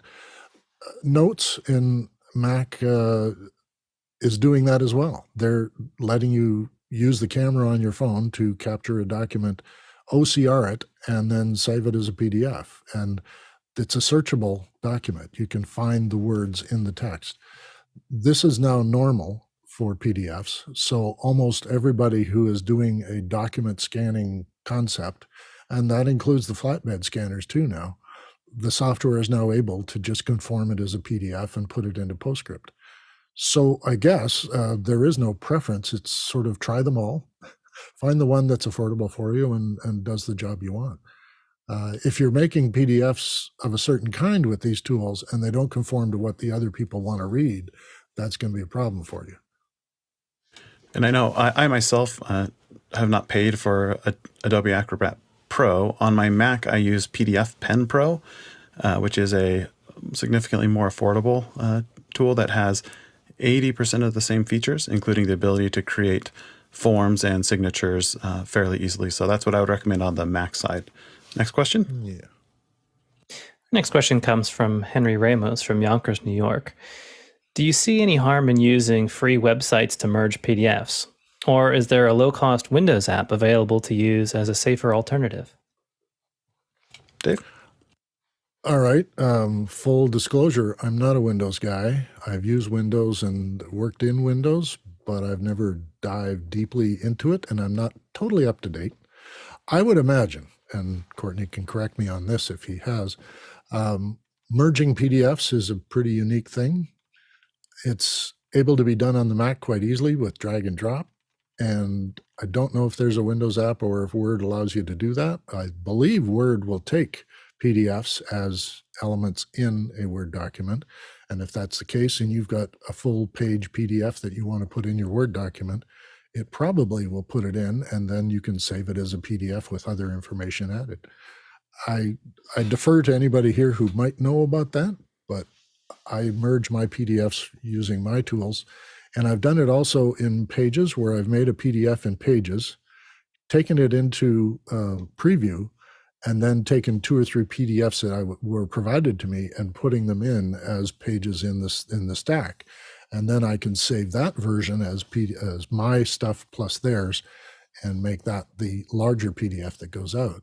And it wouldn't matter either way whether the fonts are formatted differently on each document, that all those fonts are going to be in the PDF when it's exported from Preview.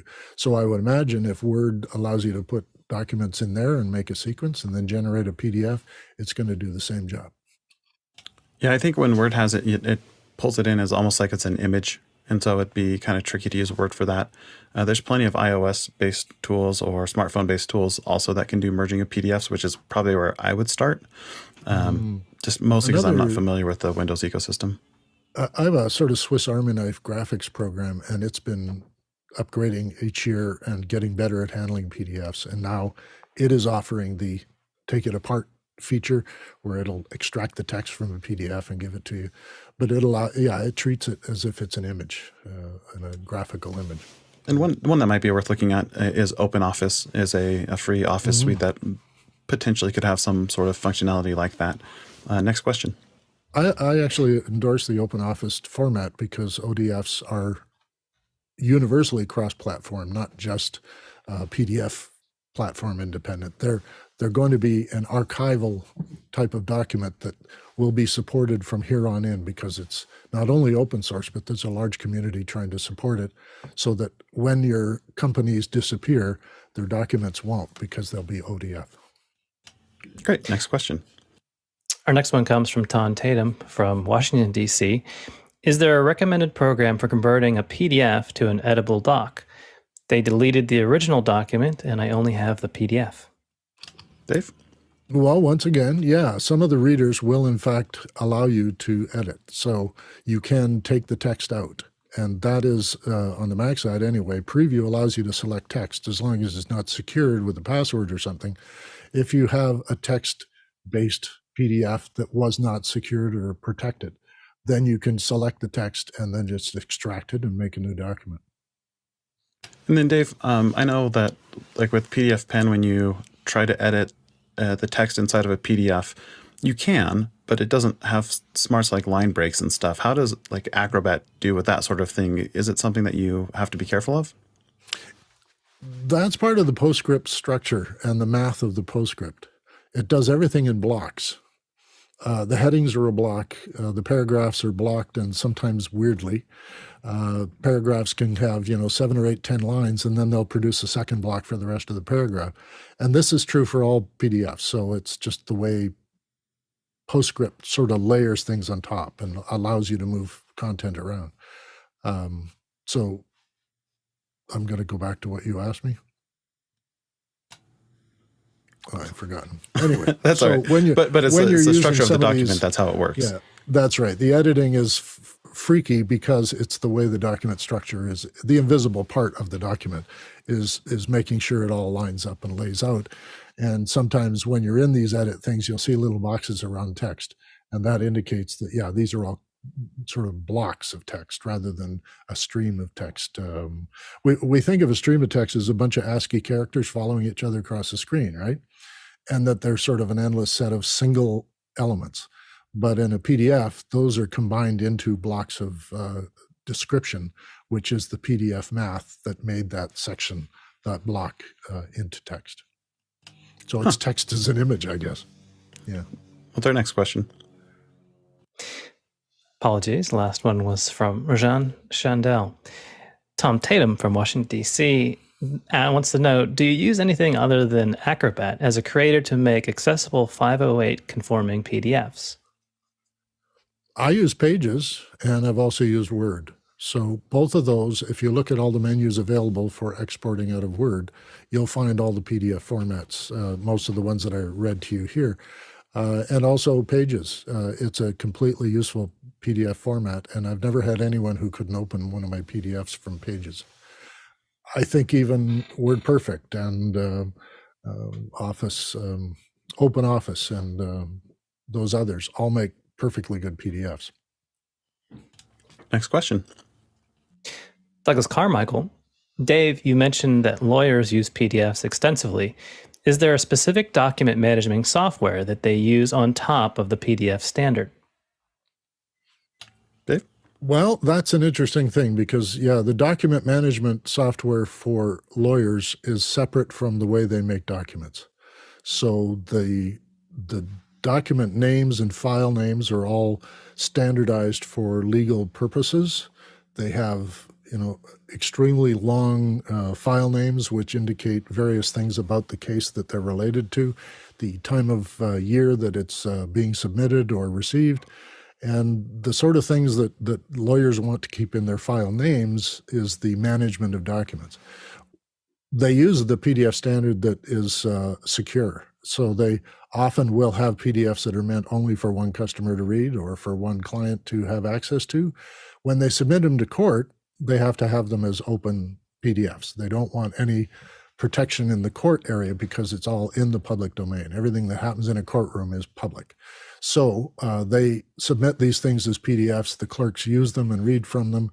And if anyone needs to print things out, then they can do it quite easily. I think they use specifically their software is usually a sort of suite of things that are sold directly to law firms, and they must conform to the Adobe standard and the PostScript settings so that everybody's on the same platform, that nobody's got an advantage. When we some PDFs have like password protection on them, is that a standard as well as like, is it a PDF specific standard, or is it something that other tools are adding on top of PDF? That came from Adobe. Adobe adds that feature in all their PDF code. So you can secure it at various levels. I think I mentioned before, you can make it so you can't print it. Well, that's easy. You can make it so you can't open it. You can make it so that you can open it and read it, but you can't have any of it. You can't screen cap it. You can't drag and drop text out of it. So if you have an unprotected PDF, there are a lot of things you can do, which is to take that text and use it and paste it into other text documents. If you want to protect it, you go into the properties area and you go into security, and then you develop passwords, and then you have a menu of checkboxes of things that you want to secure with that password. I think there's also a password time limit that you can have in some of the newer versions where this password's only good for 6 months or 3 weeks, or you can set a sort of thing where this document is now locked and unavailable to you after a certain period of time. Interesting. Next question. Alexander Knight, Vancouver, BC. Adobe Acrobat has historically had a lot of critical security vulnerabilities. Is there IT pushback on using it in certain environments? Not that I've heard. All the documents and environments that I've had to submit to have never said anything about security vulnerabilities. If there are news items on that, I'm not seeing them. I think one concern is some PDFs can have embedded JavaScript in them, I think, which can run code on a computer, I think is where some of that security comes in. Well, then it's a Java security issue, not a PDF, right? If you don't want that kind of level of flexibility with links, certainly there's internal links in a PDF, but there are also links to go out. And in order to provide an image preview of a link, you've got to be on the internet.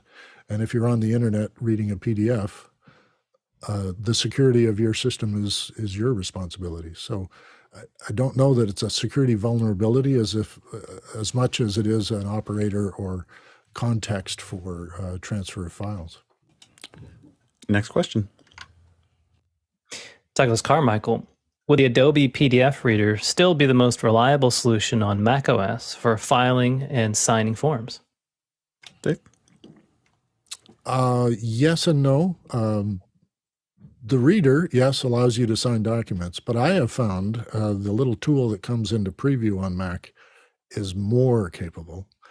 One of the fun things I was able to show people is that you take a yellow sticky and a Sharpie, and you sign your name on a piece of paper, and then you go into preview and you say, I want to add my signature to the annotation section, and up comes a camera on your laptop or iMac, and you hold your signature up to the camera and frame it up, and it captures it. And then that signature is drag and droppable onto any document, any PDF document. It's how I've submitted my contracts for the last 15 years, I think. Yeah. Alex? Yeah, Dave mostly covered it. I mean, I use Preview to sign documents. The nice thing now is that your signature is synced in iCloud. So if you're entirely in the Apple ecosystem, you can go from Mac to Mac to Mac or iOS devices. You can pull your signature down. So I find that incredibly valuable. Have you tried the initial form? Like in some documents, you have to initial each page. And no. Preview allows you to capture an initial as well. And then you can drag that into each of the pages. It's really okay. fast. That's a great tip. I love that. What's our next question? Jack Gruppel from Breckenridge, Colorado. PDF are traditionally text-based, two-dimensional, print-based. What enhanced capabilities are possible? USDZ, audio, spatial audio, other device viewing, phone, tablet, theater screens, vision control, pull requests. Dave? Quite the list. Yes, they're mostly two-dimensional. They come from printing, so it's understandable that all of their elements would be printing. One of the biggest challenges Adobe had was transparency. That is, you couldn't do a drop shadow on things until more recently. So then you have to have a certain version of a PDF maker that will allow for transformations and translucency. They do have a 3D object tool, and I've never used it. I don't know if it supports USDZ, and I should look into that because it's going to be interesting if it will, because that's a larger standard, not owned by Adobe, so they might have to be licensing to it. Yes, it does audio. I don't imagine it'll do spatial audio because it'll probably fold it back to stereo. And so if the metadata can't be handled, because it's this flat environment and it doesn't have the meta, it doesn't know how to decode the spatial. But, that's not saying it'll never happen. I have a question on device that real quick. viewing. Yeah, go ahead. For like audio or video, Dave, you said you can embed. Does the actual video or audio file become part of the PDF, or is it just like a frame to reference some external file? It's embedded like the fonts in the PDF and travels with it. Which when you're using video makes for very, very large files. Other device viewing. Well, yeah, I think it's already viewable on almost any device. Handheld laptops, tablets, and phones are all reading PDFs now. So that's all in there. Theater screens is interesting. Theater screens. I imagine that because it's a high resolution format and it zooms in pretty good. I mean, you can go right down to the, serifs on letters and it's still really sharp. So if you were having to do it at theater size, it would probably look really good. I think maybe some of the advertising you're staring at and those slideshows you can see in a movie theater are done as PDFs. So I don't have any verification of that claim, but I would imagine somebody in that had to do print versions as well, and we're familiar with PDFs, and it's easy to project them. Version control. Yeah, there are version control features in PDFs, and so you can actually mark up a PDF or have comments and then make a version of it that hides all those comments, and then people can go back a version and see what people contributed to the document. So that is. And in terms of pull requests, no, I have no information on that at all. Next question. Our next question comes from Rajan Chandel from Los Angeles. On preview, the drag and drop function to merge single pages is tricky. Sometimes they combine and other times they don't save as a merge and just save as single pages. What am I doing wrong? Do you happen to know, Dave? Preview? It might be that you're mixing image PDFs with text PDFs, and that's likely the issue here. If you've gotten somebody who's given you what would have been made into a TIFF and then it's conformed into a PDF, then it's just an image. It's like a graphic.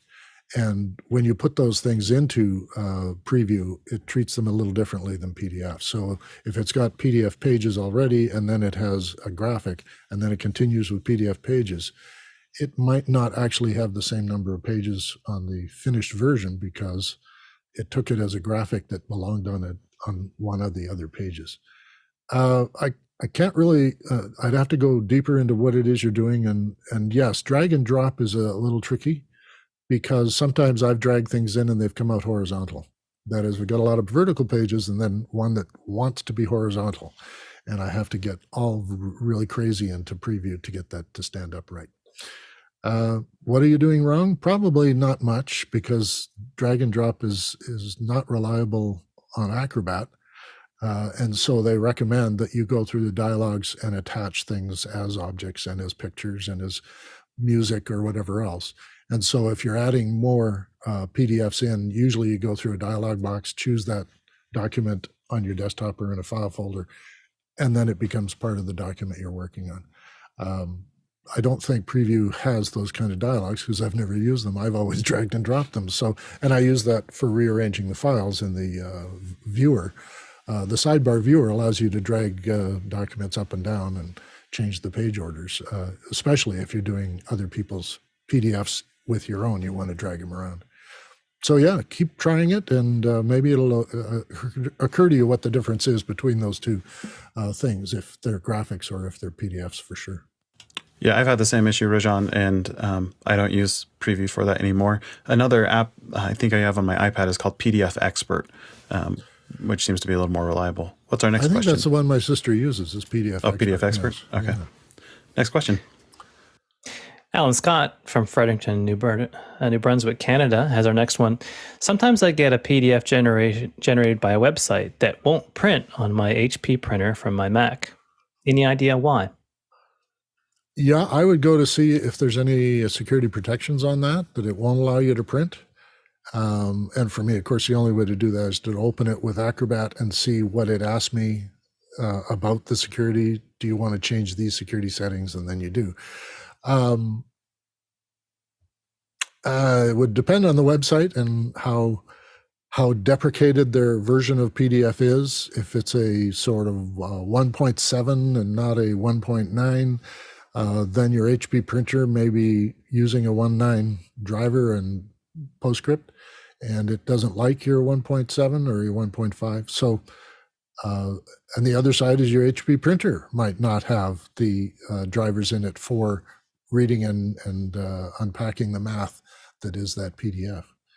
That would be the thing I'd look into, is how up to date your HP printer is, and see if it needs an upgrade to be able to get drivers that will accommodate the new PDF formats. Next question. The next question is from me. I typically convert my invoice templates to PDF before submitting to clients. Are there any best practices for PDF invoices? I can't think of anything. I mean, if you're happy with the templates you submitted as documents to make them into PDFs, then they'll come out as PDFs on their end. If you want to protect them, that's the only other add-on that I would suggest. But outside of that, yeah, I mean, if people are going to accept your invoices as PDFs, then they're probably going to be just fine. One thing you might want to make sure you add, Josh, is like a signature. If you want them to sign it, put a signature field in there, like an actual PDF signature field, so they don't have to try to maneuver around a little image or something like that. Next question. Thank you. John Idelson from Monterey, California, US. What is the best way to create a reduced size PDF file from an Apple Pages saved as PDF? I know Acrobat Pro does a great job of file size reduction, but I did not like the two-step pages to PDF, then go to Acrobat Pro for size reduction. We'll start with Dave and then go to Alex.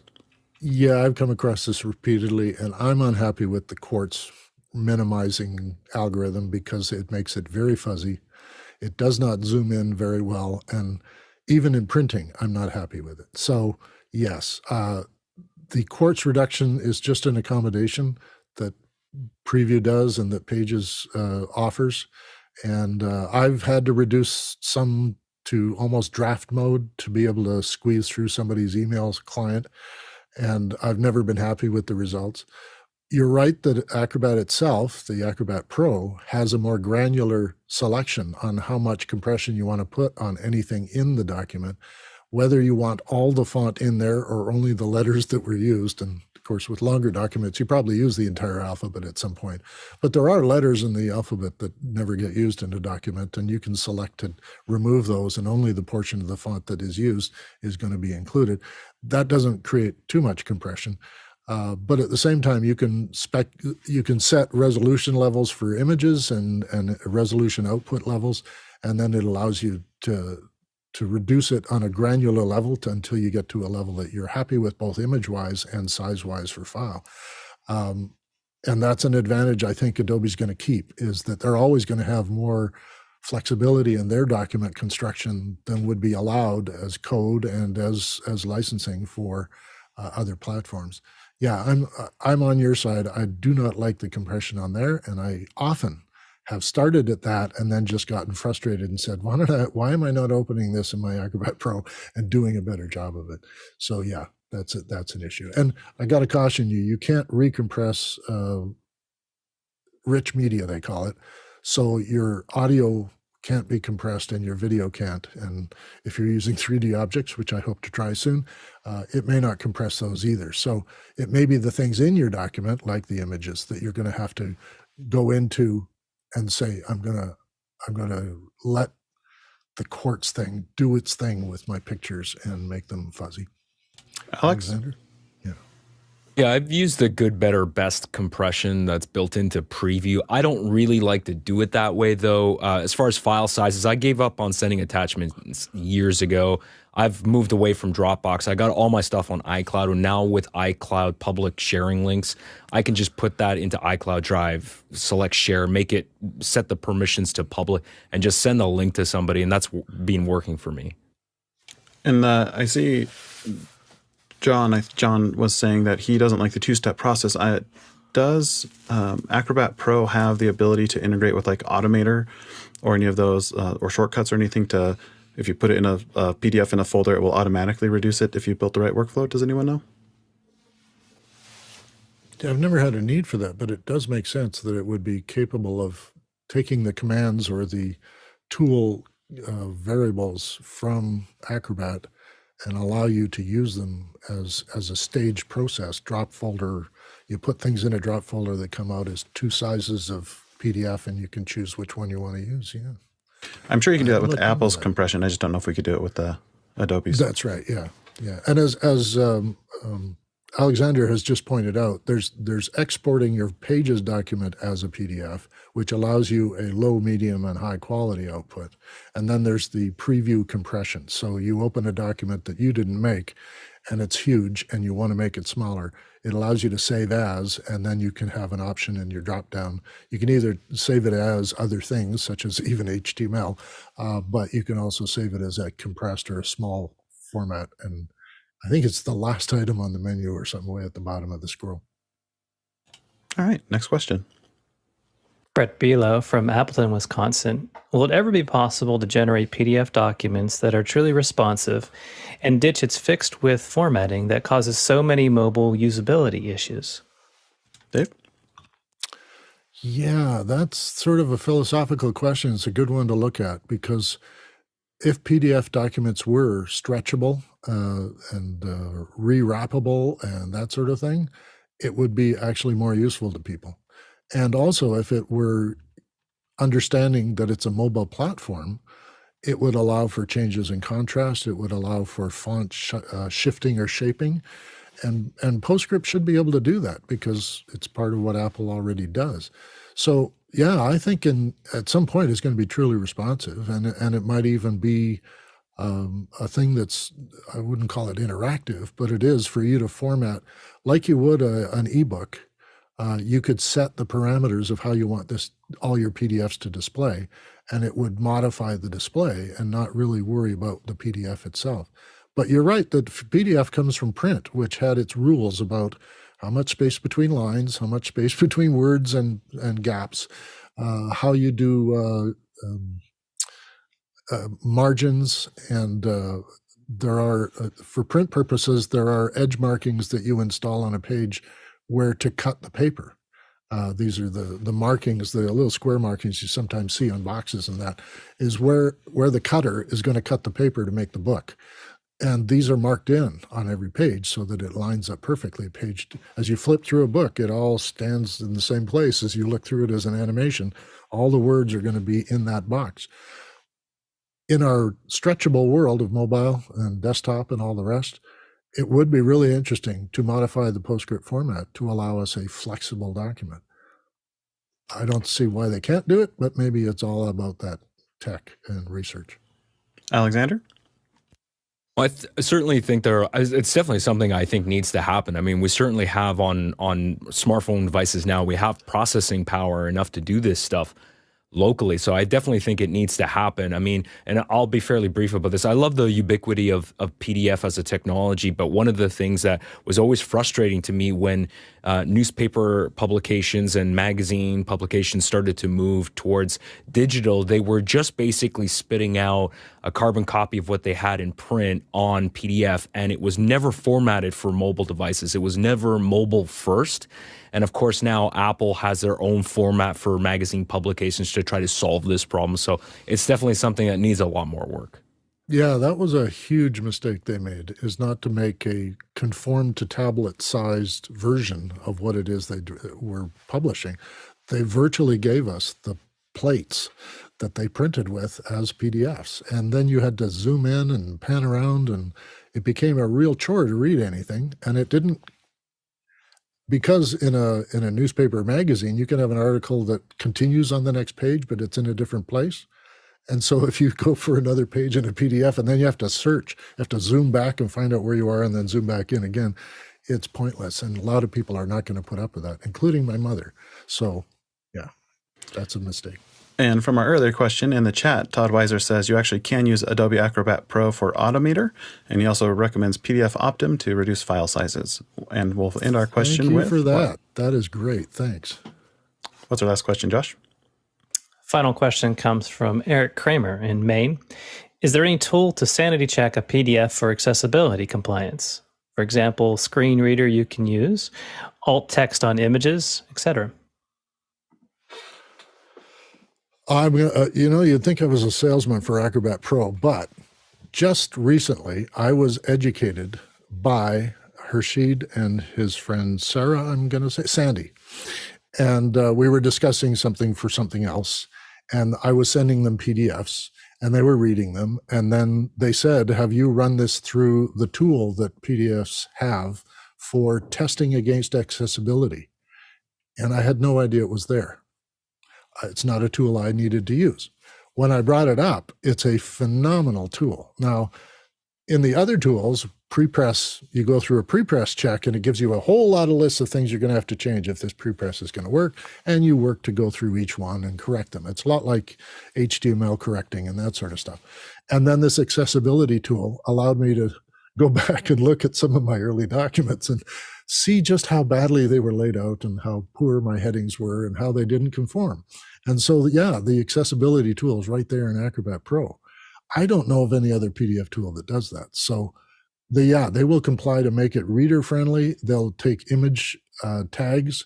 And we run out of time here, but I was prepared to do a demo of a tagging of a document. And it's actually the office hours media workflow for editors that is coming up for NAB.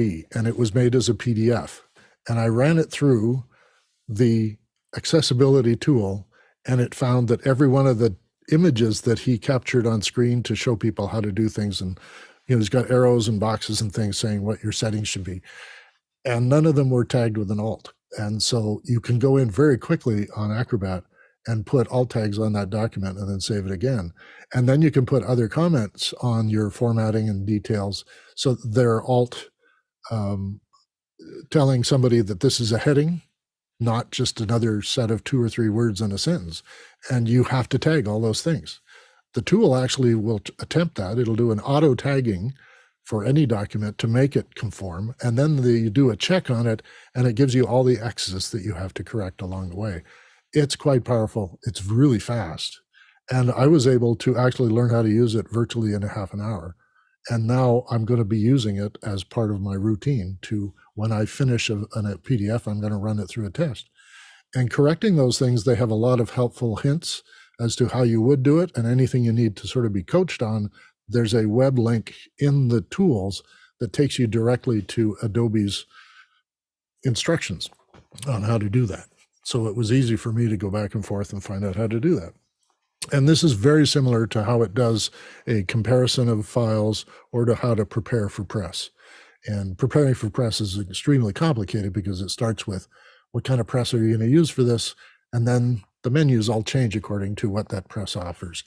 One of the big discoveries I made recently was that they've added a tool called print production, and in it, you can do an ink estimate.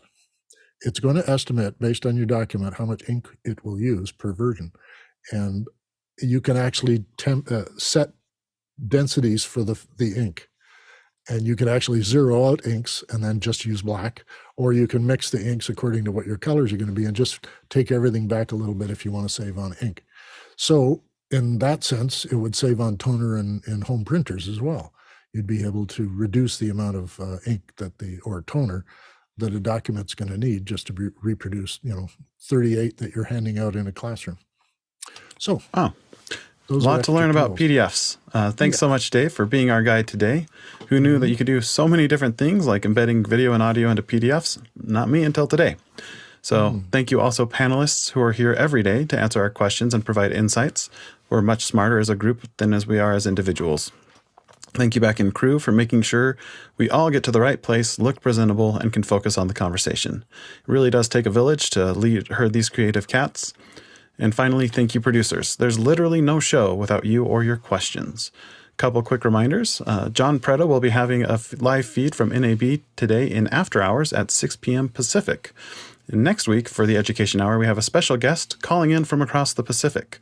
Alan Carrington will be here to talk about learning design, specifically how to use his Padagogy wheel, and it is pad like iPad, to build lesson plans and identify appropriate learning activities using Bloom's taxonomy. It's going to be a great conversation. We look forward to seeing you next week, and stay tuned through the credits.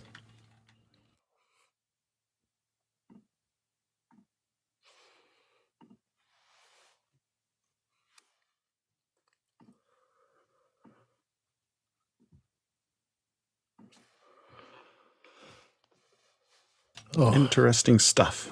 Yeah. I had a 22-page submission for that pharmaceutical company, on which there was a video on each page. Yeah, it's 180 gigs of video. And yeah, it was hard to make and hard to move around.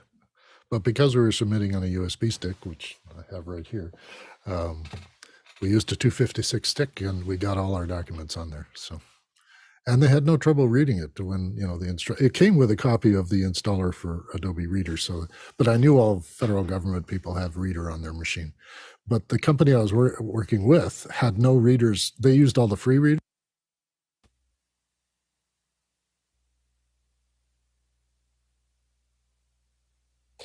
Are we jumping EDU today or just straight NAB? Straight to NAB. Okay. After hours, right?